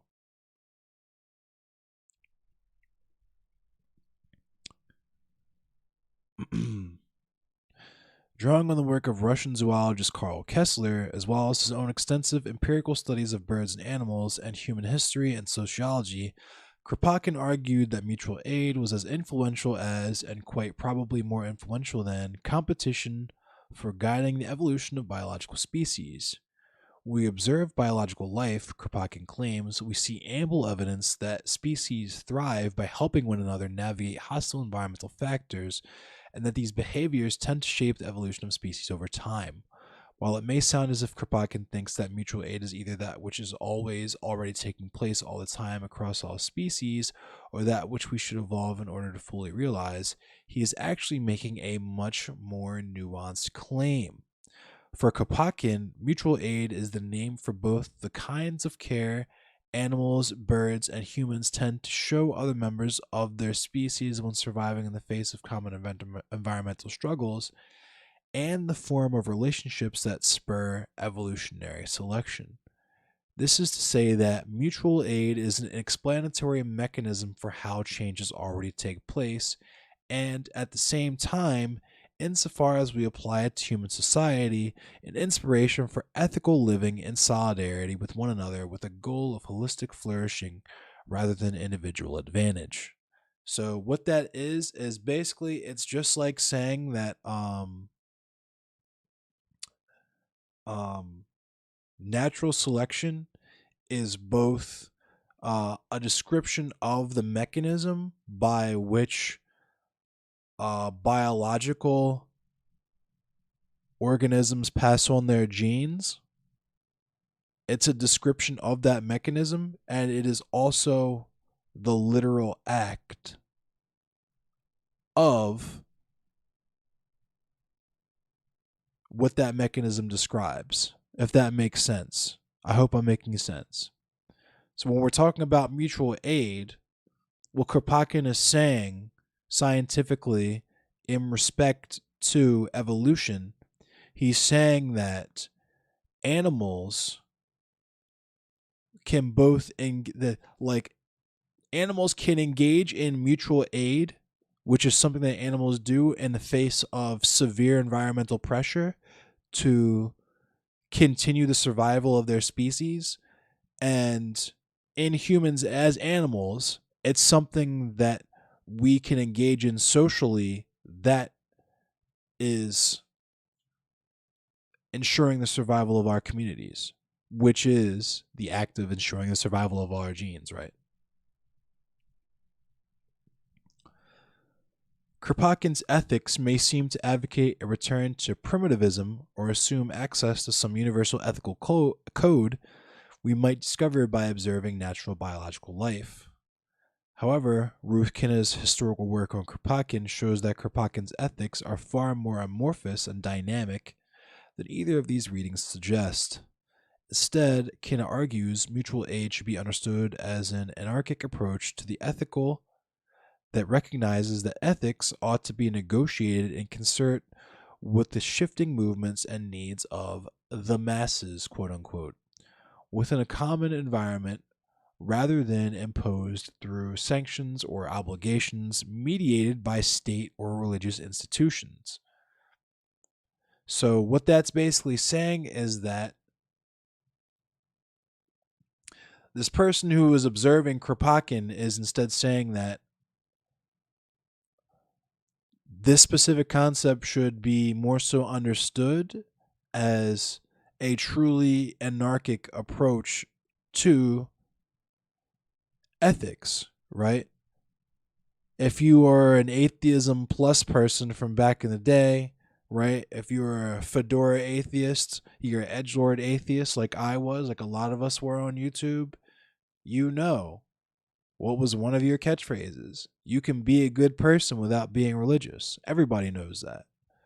This is what they're specifically talking about. This is what you would use to scientifically explain that phenomena that you're referring to.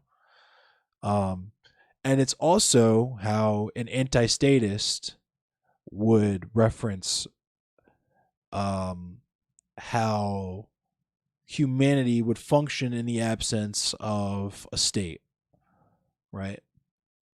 And I'm thinking that's why they hyphenated anarchic in that way, because it refers to the true definition of the word anarchism, which is to be without archons. You know what I mean? To be against or without archons. So, yeah. Anyway, let me continue.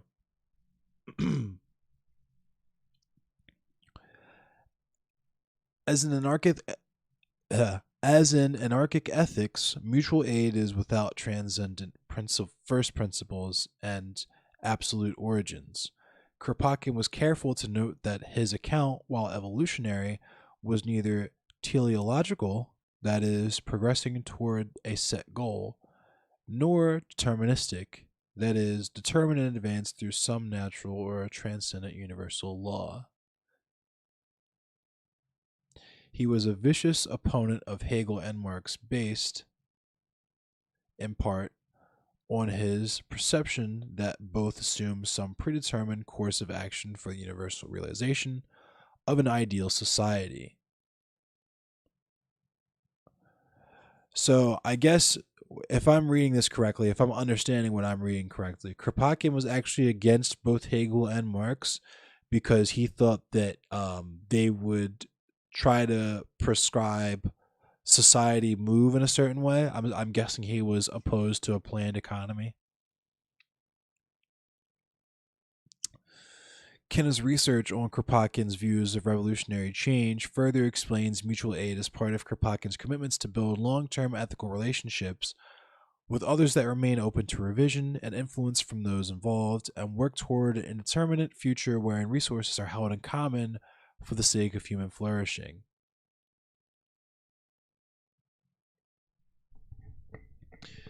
Which, makes sense. And it's hard to disagree with. Humans should work towards making life better for humans. I don't know. As an anarchist, Kropotkin was suspicious of both those who assumed that the state would be abolished by a large-scale and irreversible event of the revolution, and those who appeared as charismatic revolutionaries commanding an ideological following. In Revolutionary Studies, he critiques propagandists for failing to recognize that evolution has always and will always require revolution insofar as all institutions, like all living things, eventually perish and give way to new forms. We might ask why Kropotkin continued to fight for revolutionary anarchism if he believed this was the case, but on his view, that things change is inevitable, whereas how they change is, at least in part, determined by us and is, more often than not, gradual. And if life itself evolved such that mutual aid was preserved as a human instinct, or as Malibu puts it, a bodily memory, human institutions that worked against mutual aid were capable of thriving for some time and of affecting beliefs, knowledge, and habits.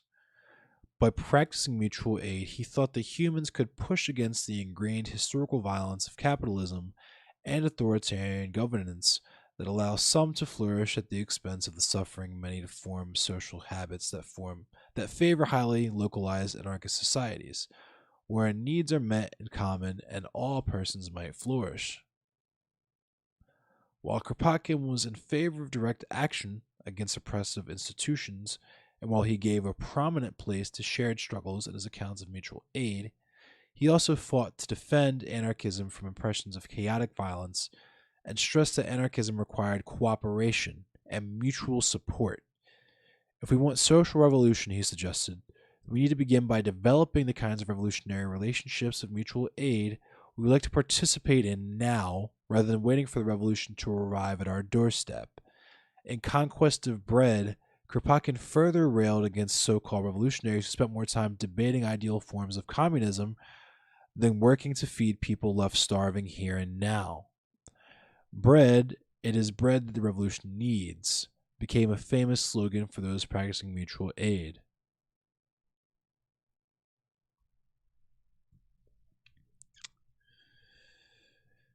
Dean Spade, a trans activist and associate professor at Seattle University School of Law, recently published a primer on the topic that situates mutual aid as survival work practiced in conjunction with movements for social transformation.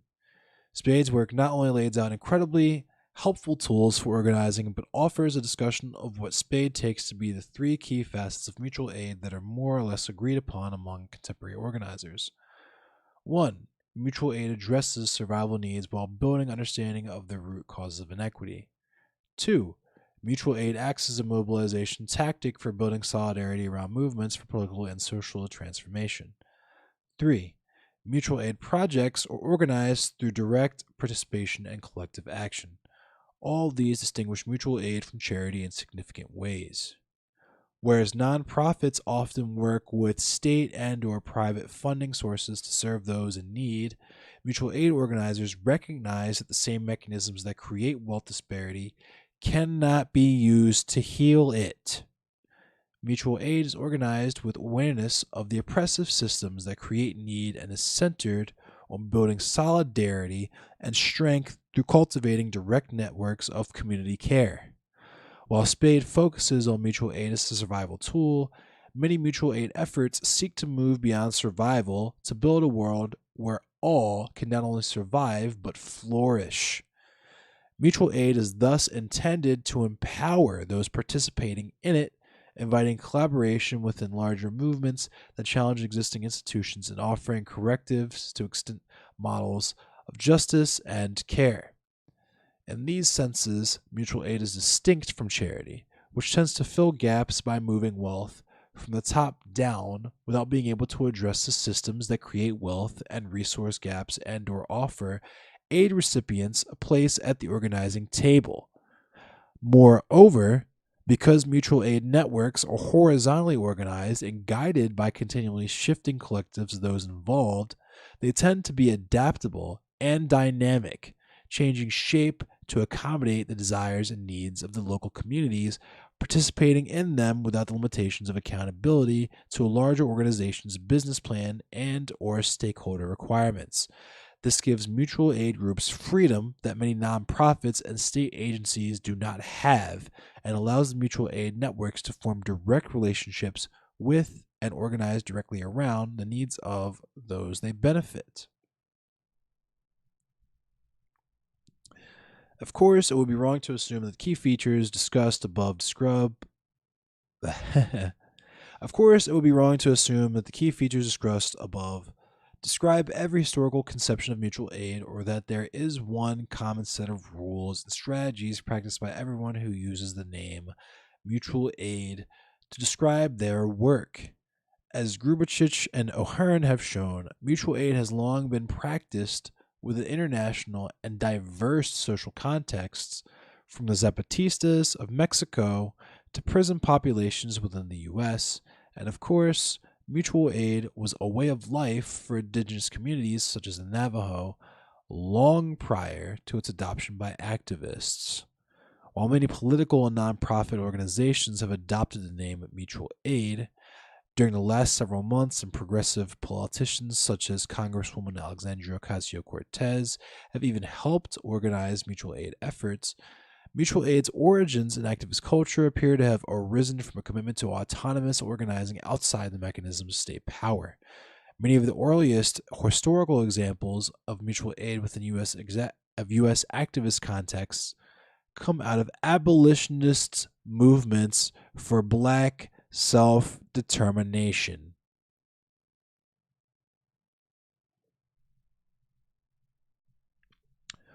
Some mutual aid collectives, for example, do not work with police or politicians and are wary of state efforts to co-opt mutual aid work while targeting and criminalizing organizers, as happened with the Black Panthers free breakfast program. So, if you don't understand what happened there, basically, the state came in and decided to start giving people free breakfast for their kids, and so they would go there instead of the Black Panthers. And then after the fact, to add insult to injury, they criminalized the Black Panthers and decided to assassinate, incarcerate, or deport all of them. So, likewise, there are and have always been debates within the left about whether mutual aid is a sufficiently revolutionary practice or a mere distraction from the real work of liberation from oppression. In particular, insurrectionary anarchists, like the militant Marxists Kropotkin argued with, tended to value mutual aid as just another form of charity, incapable of changing material conditions or of constituting revolutionary force. I'm not familiar with the argument, but I could entertain it. I could entertain it. Without being able to give a detailed view of these interesting and complex debates here, I do want to attempt to offer some indirect responses to them by maintaining that mutual aid is best understood as an anarchic praxis in Kropotkin's deep sense, and as such that mutual aid asks us to refuse hardened programs, institutionalized roles, and or ideological adherence to a set of universal prescriptive principles regarding the ideal forms for social and or political evolution. You thought Black Panthers were the ones that gave free breakfast to kids? Yeah, that's true. They were. And then the government came in. So the school that I went to public school and elementary school, and they gave us free breakfast at the school that I went to. And a lot of public schools are like that. And the reason why they are like that is because of the Black Panthers, because it wasn't originally like that.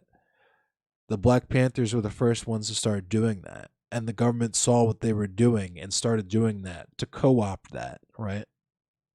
Because the government has infinite money to do anything and everything, right? Including establishing a program like that. So, of course. And yeah, then everything that happened to the Black Panthers happened to them. But that is the history of the free breakfast program for kids. If you have a kid that eats breakfast for free at school, or if you were a kid that ate breakfast for free at school, you can thank the Black Panthers for that because they were the first ones to do that in America.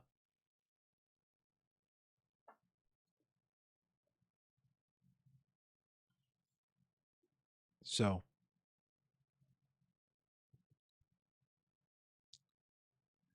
mutual aid seems to be a commitment to the idea that we build joy and power in forming bonds of solidarity with one another and organizing our lives in common without adhering to rigid structures that inhibit autonomy or cement others within predetermined social roles.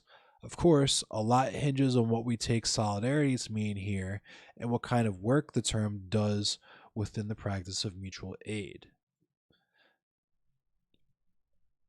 As we learned from Kropotkin, mutual aid can both descriptively refer to a set of practices and prescriptively refer to philosophical or ethical orientation to practices. That is, mutual aid, like most forms of liberatory thought and action, is best understood as a praxis that requires the ongoing negotiation of action and reflection. In the same way that Frere's pedagogy of the oppressed distinguishes false generosity, which seeks credit for alleviating disparities created and furthered by the same institutions that claim to offer relief, from true generosity, which requires entering into solidarity with the oppressed and constant attention to motives, actions, and alliances to avoid replicating oppressive relationships. Mutual aid asks that we do the work to liberate, decolonize, and transform our own historically inherited baggage while learning to relate to others in ways that may be unfamiliar to us. Because, as Miriam Kaba noted in a recent talk with Dean Spade and Ajaris Dixon, these relationships often involve conflict as people learn to organize together as well as reparations for past harms. Many mutual aid projects attempt to include working groups in transformative justice and radical re education to provide space for the kinds of changes necessary to carry out this work. In some cases, such as projects within areas historically targeted by state violence and characterized by lack of resources, mutual aid efforts begin from a place of solidarity along lines of class, race, and/or cultural positionalities, and in others, participants may need to build solidarity as they go. This is to say that solidarity is not a goal that can finally be achieved through an individual's practice of mutual aid, but is rather an achievement and character of dialogical and dynamic relationships, one that requires ongoing action and care to thrive. It means very little for a white person to say that they are in solidarity with BLM if they stand by and watch racial oppression without risking any privilege to act on behalf of anti racism. Likewise, white allies may join myriad organizations and participate in various actions advertised as anti racist, but so long as they do not take time to unpack their own biases or speak to those they advocate for, they have not successfully entered into any real solidarity with those they claim to fight on behalf of. If mutual aid promotes solidarity, then this solidarity must be achieved on an ongoing and provisional basis through actions and behaviors that respect the dynamic desires and needs of all those involved.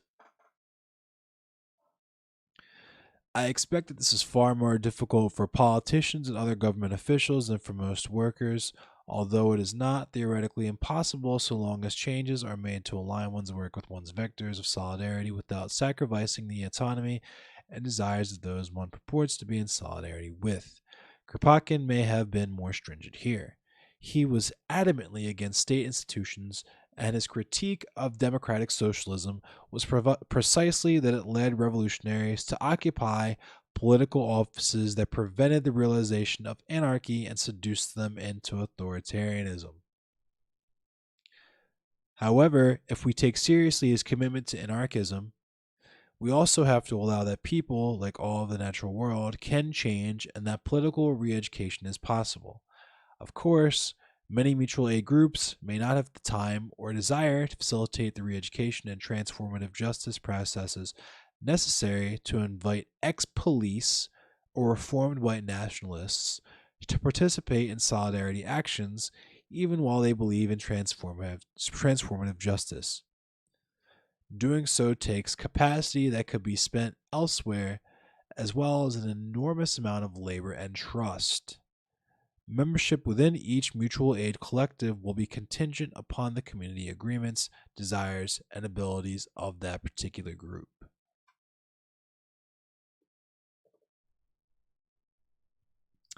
Regarding leftist critiques of mutual aid as that which mirrors rather than challenges charity efforts, I find that Kropotkin's concerns are in sympathy with many who work on mutual aid projects currently. Like Kropotkin, many practitioners and organizers of mutual aid feel that revolutionary change is multifaceted and multi-tiered. We may call for the revolution, but we are aware that revolutionary movements unfold across a long history of struggle. This does not mean that direct action against the state or other oppressive institutions is condemned, but that most organizers see a need for a diversity of tactics. As Kropotkin already realized, the revolution needs bread. It is quite difficult for a well-fed revolutionary to convince a hungry person to risk themselves on the front lines of a demonstration by holding the promise of free bread for all one day over their head. If you are too hungry to stand, you are too hungry to fight. But if we break bread together, we create the opportunity to build solidarity and trust through discussions that identify the causes of manufactured scarcity and obstacles to common flourishing. And these bonds often allow direct action against those obstacles to unfold with more intensity, coordination than would otherwise be possible. While not all of those practicing mutual aid share Kropotkin's strong views of social democracy and or Marxist politics, god damn it, dude.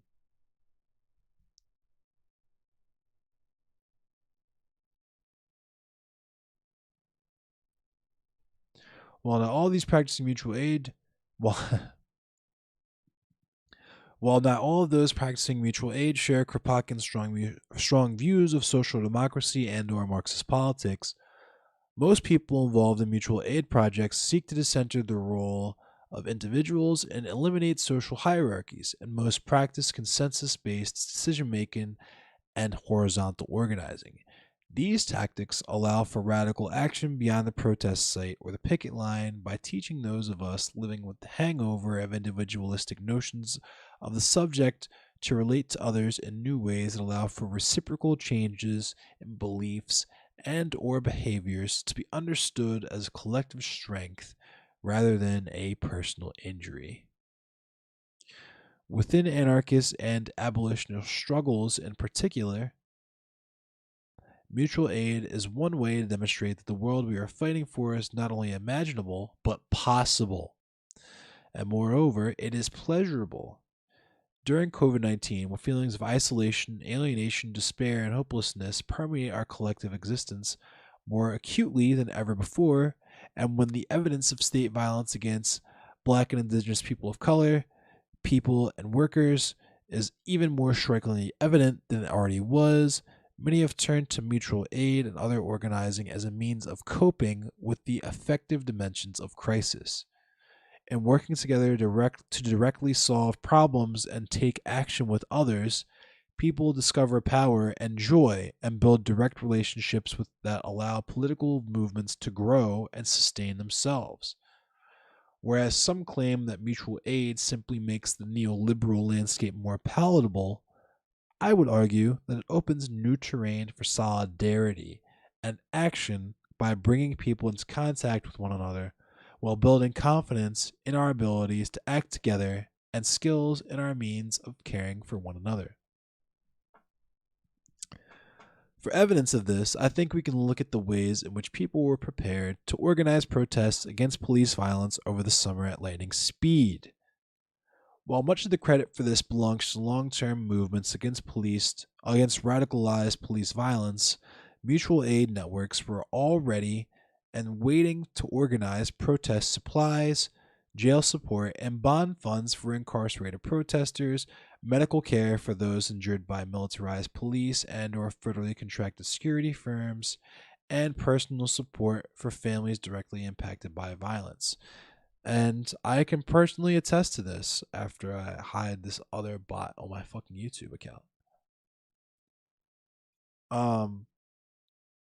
I know for a fact that there were extensive uh, bond funds, jail solidarity organizations. You know, like I said earlier, there were street medics. All these things were there was infrastructure for this, you know.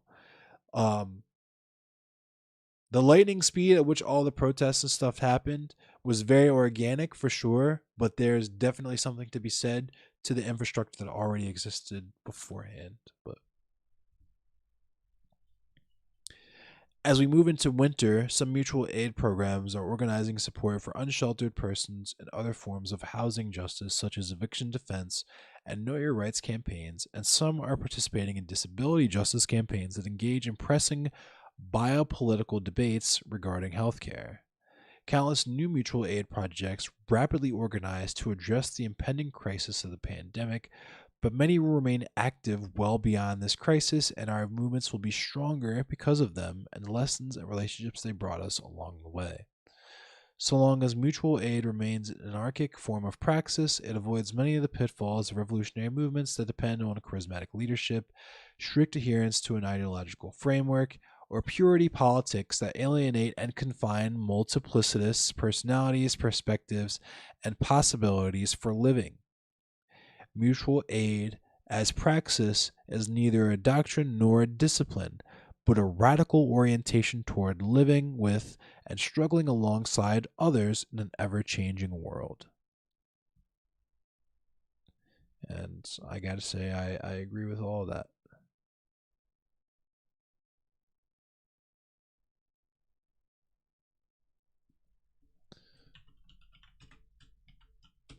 Why are there so many bots in my YouTube tonight, bro?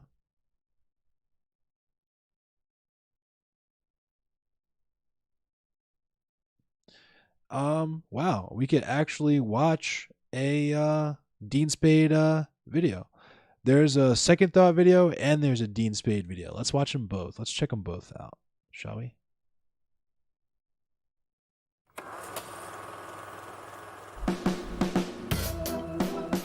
A lot of us are overwhelmed, pissed, and scared. I don't want to wait till the next election. I don't want to just write my congressperson and hope that they'll do the right thing.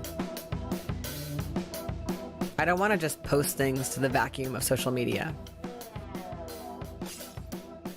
I don't want to just make statements about things. I want to change how things are. There are a zillion things we can do, and people are coming up with new ones all the time. This video is going to focus on mutual aid projects, what they are, and why we should be developing them right now. Mutual aid projects are a form of political participation in which people take responsibility for caring for one another and changing political conditions, not just through symbolic acts or putting pressure on their representatives in government, but by actually building new social relations that are more survivable. During recent flooding and storms, we saw mutual aid in action as people helped each other survive. Mutual aid isn't just for those big weather disasters, it is also for the daily, routine, life-threatening disasters of capitalism and white supremacy.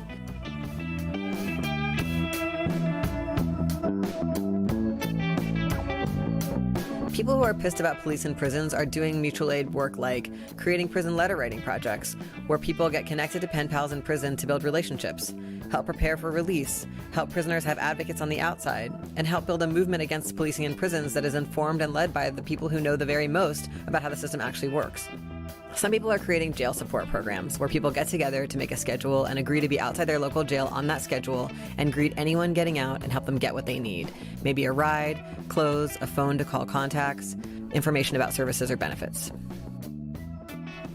Some people are organizing community bail funds, revolving funds that can pay people's bail so that they are not locked up while they try to prepare for their defense. Money bail systems are one of the ways that poor people and people of color are given the worst chances in the criminal system. Court support projects are where people coordinate to accompany someone facing charges to their court dates, ideally by packing the court with supporters each time, so that no one has to go alone, and sometimes to influence lawyers, judges, and jury by showing their support for the criminalized person. Some people are coordinating ride systems to help families visit prisoners who are being held in facilities far from home. In Oakland, the Oakland Power Projects are about strengthening people's skills to respond to community emergencies in ways that minimize police contact. When you call 911 for a health emergency, the cops come too, and that often leads to violence. The Oakland Power Projects is about training the community to respond to health emergencies, including mental health crises, chronic health problems, and acute health emergencies, so that people don't have to call 911. People who are scared about the emboldenment of ICE and Border Patrol and increasing deportations are doing things like forming rapid response networks, where people warn each other about immigration raids and help each other hide, and helping immigrants do safety planning in case they get detained so that someone is ready to take care of their kids and elders. Some rapid response projects are even working on training people to show up and physically stop ICE from taking someone away. Imagine if we built that kind of power to stop arrests through rapid mobilization of a lot of people to outnumber cops.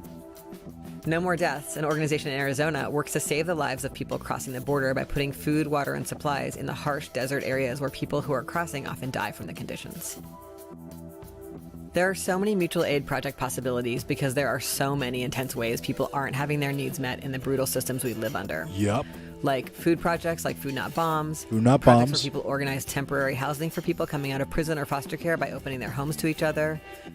Child care collectives where people watch each other's kids so they can go to political meetings, court, or jobs. Projects where people accompany vulnerable people, like trans people or people with disabilities, to medical appointments or public benefits offices and hearings. Projects where people make sure neighbors being pushed out by gentrification have good access to information about their housing rights and accompany each other to housing court, help people read documents and defend themselves from eviction. Projects where people protest landlords who are refusing to make repairs or give back security deposits by directly protesting at those landlords' houses and businesses.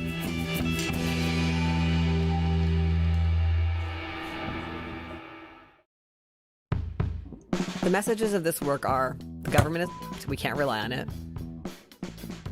You are not alone. The system is the problem, not the person being targeted by it. Yep. And we're going to take matters into our own hands and help each other survive right now, rather than expecting help from the same systems that have a clear history of causing harm. Yep. Mutual aid projects don't just help with the current disasters, they help us prepare for the ongoing disasters that are emerging because of climate chaos and crumbling infrastructure. When we build cooperative projects, practice making decisions together, share things, meet more people in our communities, and learn about each other's skills and needs, and learn how current systems work and how they are not working, we're better prepared for the next storm, the next blackout, and the next budget cuts.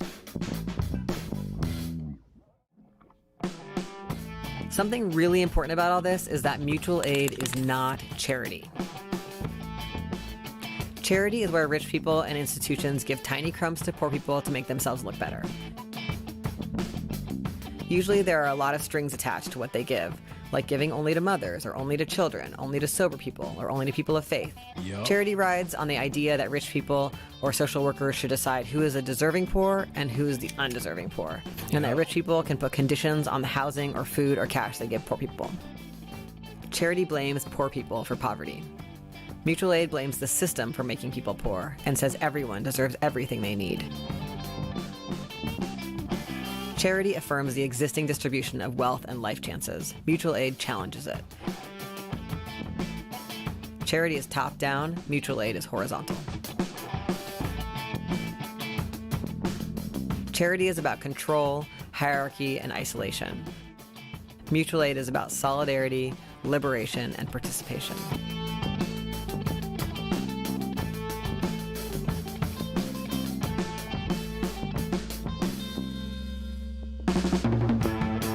People are scared and angry right now and trying to find ways to fight back and support each other. Building mutual aid projects is a way to plug people in, build shared understandings of current conditions, offer meaningful support to vulnerable people, and prepare for the coming disasters. Mutual aid work is not easy. It means forming lasting commitments to doing hard work, collaborating with people even when we have conflict, and facing the heart-wrenching realities of the systems we live under. It is also deeply satisfying work that transforms us from being exasperated, passive observers of the shitstorm we're living in to inspired builders of the new world we desperately crave and need. Stop believing in authority and start believing in each other.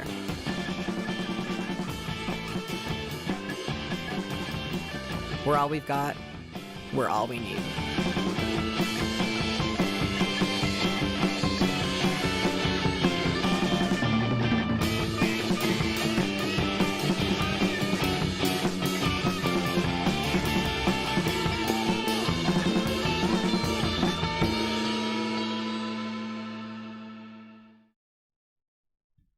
So there's that. Let's watch the second thought video on mutual aid. This episode was made in collaboration with Reeducation. If you'd like to learn more about the specifics of mutual aid, be sure to check out their video after this. We're just talking about mutual aid, Mayor Media. We live in troubling times. The most powerful nation on Earth is on a collision course with complete economic collapse. We hop from crisis to crisis every few years, and each time millions of Americans lose their jobs, their homes, their healthcare, and their livelihoods. Meanwhile, the rich continue to capitalize on the suffering of the many. In the aftermath of the 2008 housing crisis, real estate companies and wealthy individuals snapped up countless homes of the recently evicted, and to this day they rent them out at more and more ridiculous rates.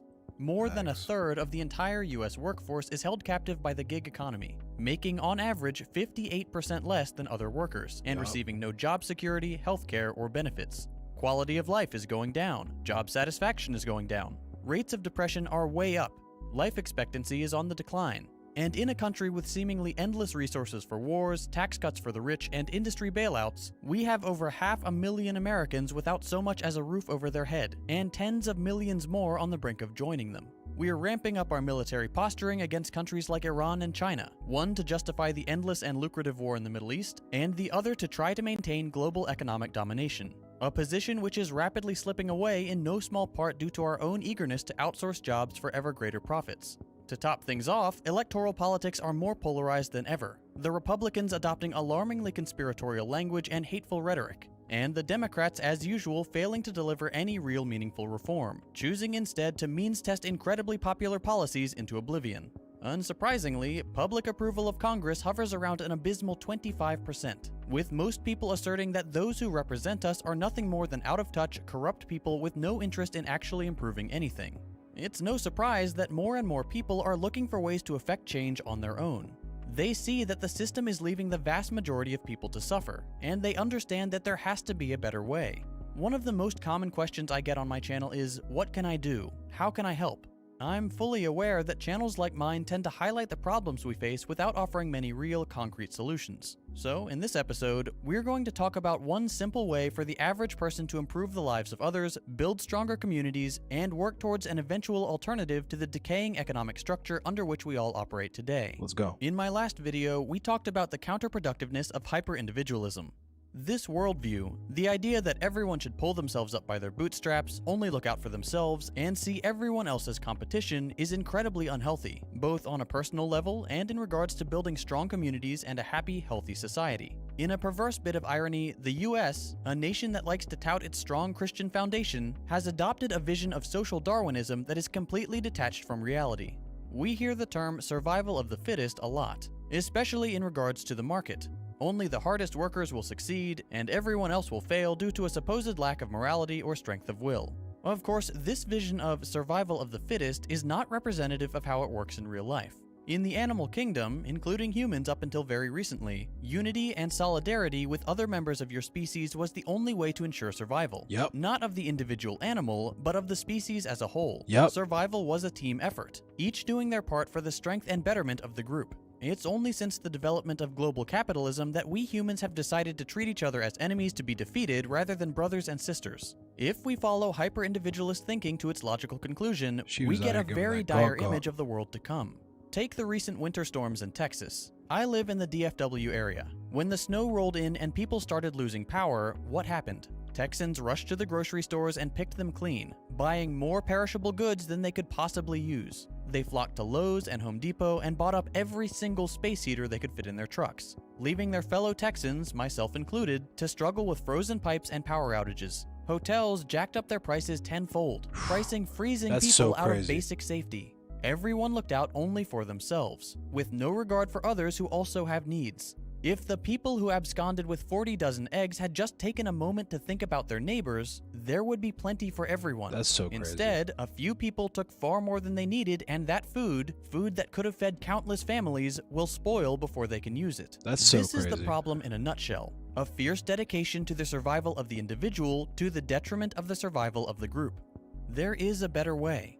In his work, Mutual Aid, A Factor of Evolution, Kropotkin writes, in the long run, the practice of solidarity proves much more advantageous to the species than the development of individuals endowed with predatory inclinations. This should be common sense. If you have a pride of lions, and one of them is the best hunter, capable of securing enough food for the whole pride, which would be more beneficial to the survival of the group? That lion hoarding their food and allowing the others to go hungry, or sharing their food because there's plenty to go around? A starving lion is no good to the pride. It will be weak and helpless. A lion with enough to eat can contribute. Now imagine a vastly more intelligent species, with the capacity to produce huge quantities of food on demand, with networks of highways, railways, shipping lanes, and giant metal contraptions that can fly supplies anywhere in the world. That species has all the tools for every member of the species to flourish. Of course, we also have a desire for profit. The profit motive is the roadblock that prevents the hungry from getting enough to eat, the homeless from getting a roof over their head, the sick from getting the treatment they need. Every day, grocery stores throw out literal tons of perfectly good food which could be distributed to those in need. Recently, a young person working at a donut shop was fired for handing out to homeless people and firefighters the donuts that were slated to be thrown away. During the recent winter storm, police were stationed at dumpsters to prevent desperate people from getting some much-needed food. Here's the problem. The profit motive, the thing which makes all of these heinous practices inevitable, is not going away anytime soon. We cannot count on grocery stores or their wealthy owners to consider the good of the group. That's where the practices of direct action and mutual aid come in. Let's take a moment to define food, those not terms. bombs. Direct action is exactly what it sounds like. Doing things directly with the explicit purpose of improving the material conditions of those around you. This often includes going on strike or staging sit-ins or protests, things to bring attention to a problem. When used in relationship to mutual aid, the act of helping others and building strong interpersonal connections, direct action could mean establishing a community fridge or free store, a place where people who need help could come and take the food they need. It could mean finding places for people to stay when their power goes out during a winter storm. At its core, mutual aid is the practice of helping others in any way you can, fully cognizant of the fact that one day you may need help, and that hopefully the community you helped build will be there to help you. There's an old Reddit thread that sums up the philosophy pretty well. You've probably heard the phrase, "today you, tomorrow me." I'll link the thread below, but the gist is this. A man breaks down on the side of the road, his tire blown. He's there for hours, watching countless people and tow truck drivers go by, despite trying to wave them down for help. Eventually, a poor Mexican family pulls over, the husband helps fix the flat, and his reasoning was, "today you, tomorrow me." This kind soul understood that this could have happened to anyone, including himself, and that he would have needed help in that situation. The user who posted this story said that he now goes out of his way to help others, and always tells them, "today you, tomorrow me." That's what mutual aid is all about, building a community of people willing to help each other. The act of fixing a flat tire is a pretty good summation of the goal of direct action as well. Someone has a material concern, a broken down car, and the solution is for someone who is able to fix it. Politicians are notorious for completely ignoring the material concerns of those they're meant to serve. Facts. The one recent instance of government direct action was the original COVID stimulus checks. People were out of work, so they weren't being paid. They needed money for bills and food. The obvious solution was to give them money, no strings attached, no means testing. The outcome is exactly what you'd expect. People spent the money on food and bills. It allowed them to eat, to pay for their medication, and to put off eviction, at least for a little while. Obviously, these one-time checks were woefully insufficient, and most other developed countries handled the crisis vastly better. But this one data point should be enough to make it clear. If people need something, the best solution is to simply provide it. Those tiny checks, while not even enough to cover rent in many places, nonetheless had a huge impact on helping average Americans weather the crisis. Facts. Of course, if the past year's worth of crises are anything to go by, we cannot expect the government to provide relief for the people, so we need to do it ourselves. Now, at this point, we need to make the distinction between charity and mutual aid. When many people hear about programs to provide for the needy, they automatically think of it as charity. This is not always the case. There are some very important differences between charity and solidarity. To start, charity works within the capitalist system and does not make any attempt to encourage structural changes. It's often done by the obscenely wealthy or large corporations as a way to launder their image. People like Jeff Bezos amass huge fortunes through exploitation and then donate a tiny sliver of it, often to their own shell companies, as a bit of good PR. When you see a headline about Jeff Bezos donating $10 million to some new initiative, keep in mind what that represents as a percentage of his wealth. Drop in the $10 million, bucket. more than most people could make in 10 lifetimes, is 1/2 of 1% of Bezos' wealth. Right. Of course, $10 million could do a lot of good if it actually went to effective groups or causes. The problem is, it usually doesn't, and the person making the donation gets to write it off on their taxes, which Jeff Bezos doesn't seem to pay anyway. Charity is all too often a scam, designed only to keep the people content with their wealthy overlords. Mutual aid, helping those around you out of a sense of solidarity, is different. The goal is similar to what charity claims to be about, that is, providing the needy with the things they need, but it goes beyond that. With charity, the aid normally comes with arbitrary and restrictive red tape. You have to be from a certain area, or in a certain demographic, or you have to be employed, or sober, or profess a certain faith, or any number of other lines of fine print. Mutual aid does away with all that. If someone is hungry, feed them. If they need a warm place to weather the storm, give them shelter. No pointless regulations, no strings attached, just basic human decency and a desire to strengthen the community. This is where we get to the important part. Mutual aid seeks to build an alternative to the current system, fortifying the community to weather the slow implosion of capitalism. By helping your neighbors when they're in need and inspiring others to do the same, we can build a network of people willing to work together to break their dependence on aid from elected officials, who have made it abundantly clear that they don't care about us. This is called building dual power, establishing a stable alternative to a floundering state. Handing out sandwiches is only one part of Yo, that's that's G Fry. That's my friend. That's Gary Fry right there. And that's my boy, Jeff. I know these people. Food Not Bombs, Baltimore. I know both of these people.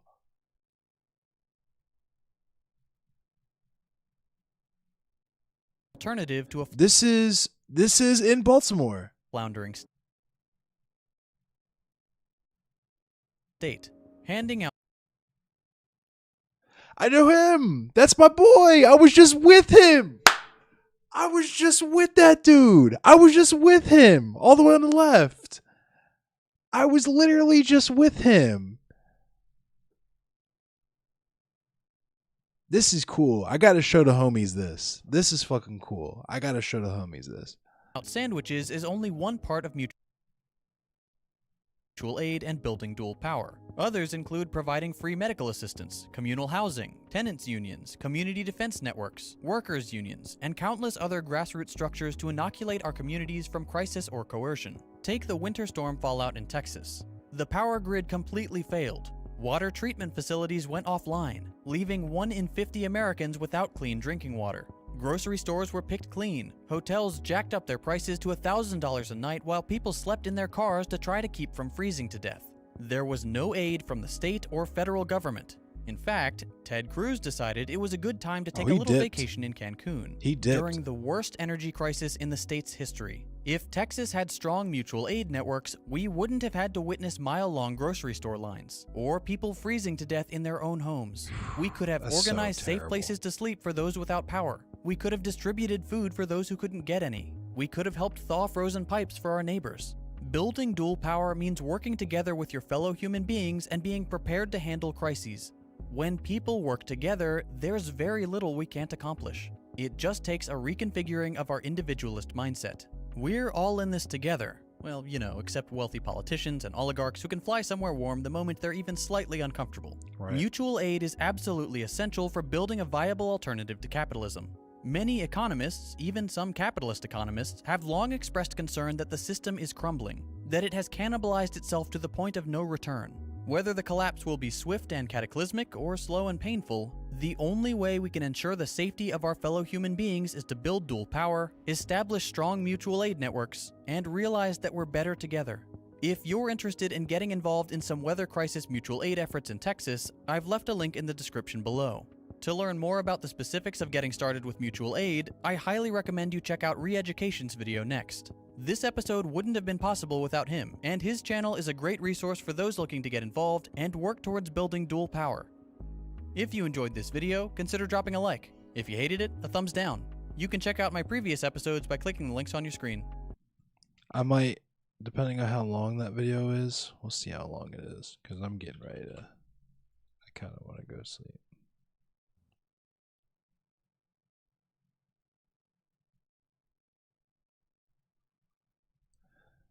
Okay, it's not that bad. We're going to watch this one, and I'm going to go to sleep.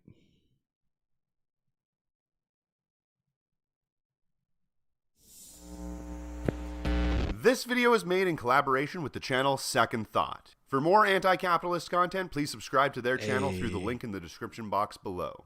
Hi, my name is Aaron, this is my show Reeducation, and today we're going to talk a little bit about mutual aid and basically where to start. And to do that, a couple of comrades and myself have worked together on the top 5 ways that you can work on starting mutual aid in your hometown. Now you're probably asking yourself, Aaron, why top 5?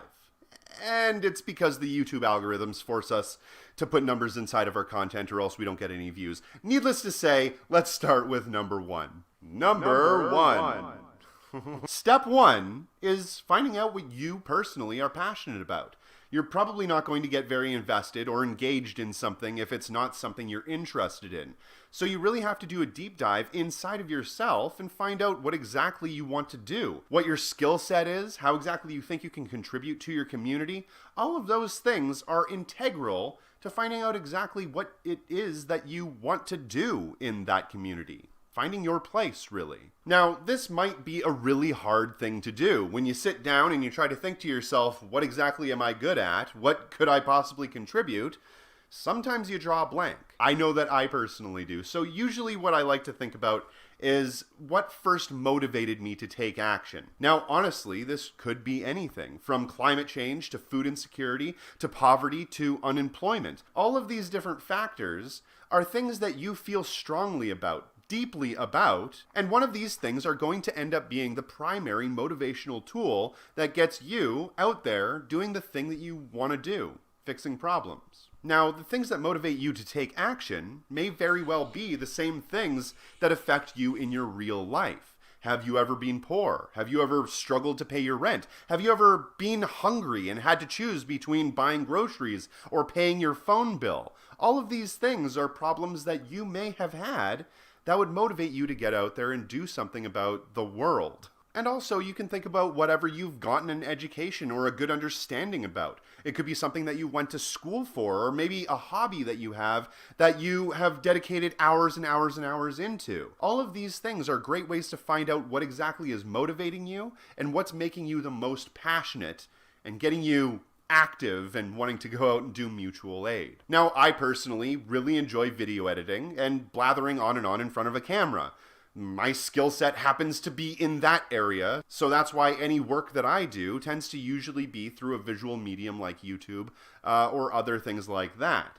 You might be completely different. You might be great in crowds and be able to organize people together and get them to do amazing things. Or you might be the complete opposite of that and be a complete introvert and really thrive when you're able to do something like organizing things online or drawing posters. All of these things are great to keep in mind when you're trying to find out exactly what your place could be and what you're passionate about and what motivates you. Number 2.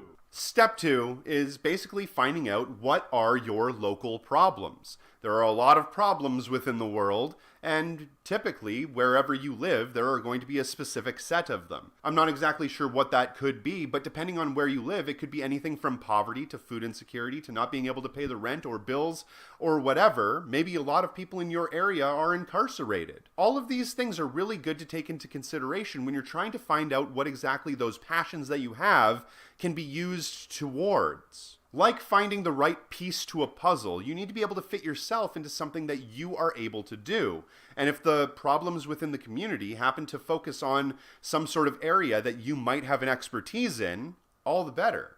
But if it doesn't, which it might not, then you're going to have to tailor some of your skill set to adapt to such a thing, and work with your community to find more people that can fill other roles that you personally can't. The number one most important thing to think about in this step is to never punch above your weight. Never take on projects that are too big for you to accomplish, because a major factor in all of this is burnout. If you're taking on projects that are too large for you, you're not going to finish them. And if you don't finish a project, you're not going to feel as though you've actually accomplished anything. So to stem burnout, to stay away from losing all motivation, you want to take things slow and start small. Start with things that you know that you can accomplish, and then work upwards from there. You're not going to do anybody any good if you're too burned out to do anything at all. So number 2 obviously works into number 1 very seamlessly. Now we're going to jump into number 3. Step 3 is learning the basics so you can learn the solutions. It's really good that you can come up with solutions on your own, but it's even better if you can do a little bit of research and find out if those solutions have already been found long before you ever started looking. Now, you don't have to become a bookworm or read 1,000 novels just so you can find out exactly where your place in the world is. You only have to read a few things, but you want to get a basic understanding of the ways that you want to solve problems, because it's going to make your life and everyone else's lives a whole lot easier if you have already a direction and a path to go down, and if you've already seen how a lot of those things work out, what went wrong, what went right, and how you can build on that. So you're going to want to read and familiarize yourself with a lot of basic concepts. It's not going to take very long, and in fact, I even have a short reading list of things that you can easily get through in a day or two. Having the basic understanding of all of these different ideas allows you to go to your community with real solutions right off the bat. You can pull them out of your back pocket and submit them right to them. And it's a lot better when you do that because it really shows that you understand what you're talking about and you know how to fix the problem. It's all about preparation. Mise en place, my guy. Mise en place. If you're a chef, you know exactly what I mean. Now, step 4 is talking to your community. You can't do any of this if you haven't actually reached out to the people within the community that you're trying to help. It's kind of one of the most important things. Everything up until this point has basically been the groundwork stage. It's where you're building everything up so you can actually achieve something later on. And once you get to this point, you hopefully have already discovered what you're passionate about, found out at least what some of the problems are, and worked to find out what some of the solutions could be. But you can't really know the full scope of any problem without finding out all of the information. And who knows better about what is the problem within a local community than the local members of that community. So you have to reach out to them and find out what they're dealing with. What are their struggles? What are the things that they have to worry about on a day-to-day basis? This is when you have to build your local connections and network. You want to talk to your neighbors, talk to your family, talk to your friends, talk to your coworkers, talk to your colleagues. I talk about this all the time, but it's the most important thing. You have to start talking to people because without communication, without having that association with one another, you're never going to convince these people that you actually have any sort of ideas or plans at all. They're just going to look at you like you're some kind of crazy socialist kook. Don't do that. Make them think that you're normal. Don't be a weirdo. You know, go do things with the community. Go to football games. Go to community events. And let people know that you have good intentions. There's a good chance that your next door neighbor might need you for something. If you know how to fix a sink, maybe you can fix their sink. And while you're there, maybe you can talk to them about some of your radical socialist ideas and change their mind on a few things. That's what all of this is about. Education and helping one another so we can all have a better world together. Now we're going to jump to number 5 in just a second, but before we do, I want to take a minute to thank our sponsor, the Anarchy Box. Now, I've been seeing a lot of different YouTubers over the course of the last couple of months coming out with their own special boxes. Really great big YouTubers like Jazza and Action Lab have all come out with their own boxes. Sometimes it's an art box or maybe a science box, and it has all of these different things in it to help you be a better artist or a better scientist. And I think that's really cool, so I decided to come out with my own box. It's known as the Anarchy Box. Now, as you can see, it comes in a delightful shade of brown. And now you're probably wondering to yourself, Aaron, what's inside of this box? How can this help me? And I'm going to let you know that, well, there's nothing inside the box, because I'm not going to tell you what to put inside of your box. This is an anarchist box. I'm not here to tell you what you need inside your own box. You know better than anyone else what to put inside of your box. That's right, liberty, freedom, security, democracy, all inside of one box, if you wish to put it in there. That's like funny. I said, it's non-coercive. We want to make this as anarchistic as possible. Now, you're probably wondering to yourself, Aaron, where do I get such a wonderful box? And I would have to say, the very first step would be to go to patreon.com/deadheadanimation and donate to my Patreon. Now, that won't help you at all to get the box, because I personally don't even supply you with a box. If you want a box, you could probably go to a liquor store or something. They tend to always have a lot of extra boxes in case somebody needs to get one to move. I personally got this box from a garbage can behind a Staples. I crossed out the Staples logo, so we wouldn't be promoting anything that we don't want to be promoting here. The box getting is completely decentralized, and when we do it this way, it's perfect, you see, ladies and gentlemen and non-binary people, because when we do it this way, you can get any size box that you want. It's wonderful, it's fantastic. Go to patreon.com/deadheadanimation to donate and get your own box today.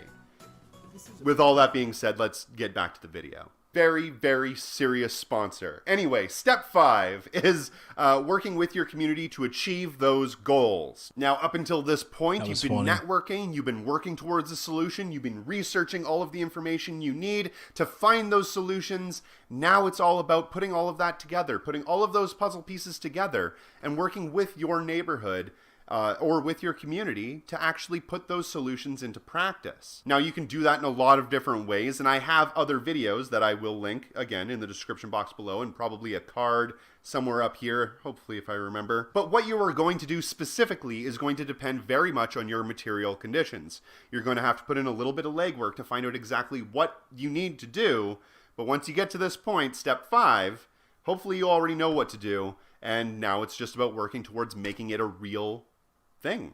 So get with your community, start talking to them. More heads are better than one. Find out exactly what those solutions are. Find ways to implement those solutions. That can be done in a lot of different ways. If food insecurity is something that your community is dealing with, then maybe putting in a free store or a community fridge can help that situation.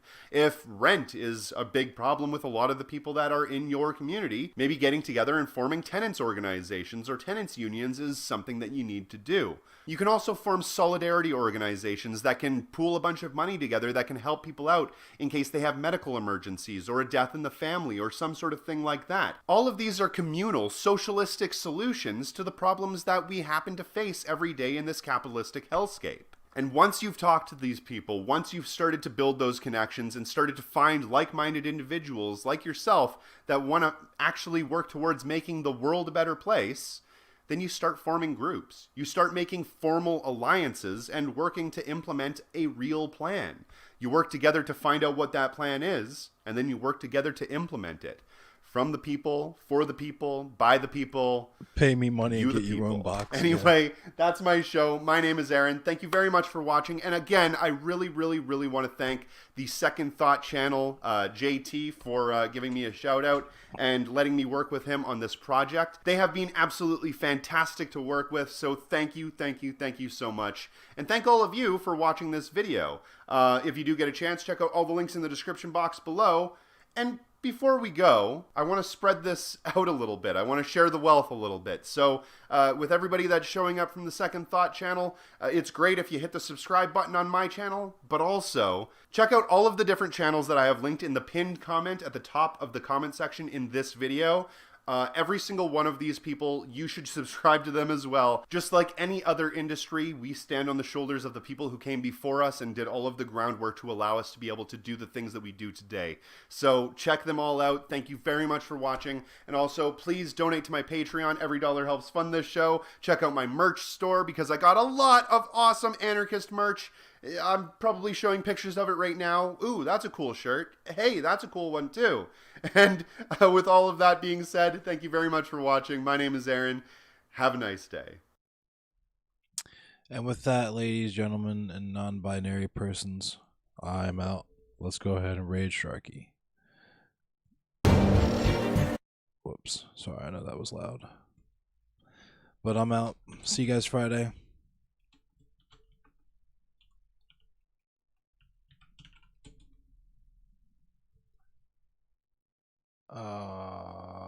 Yeah.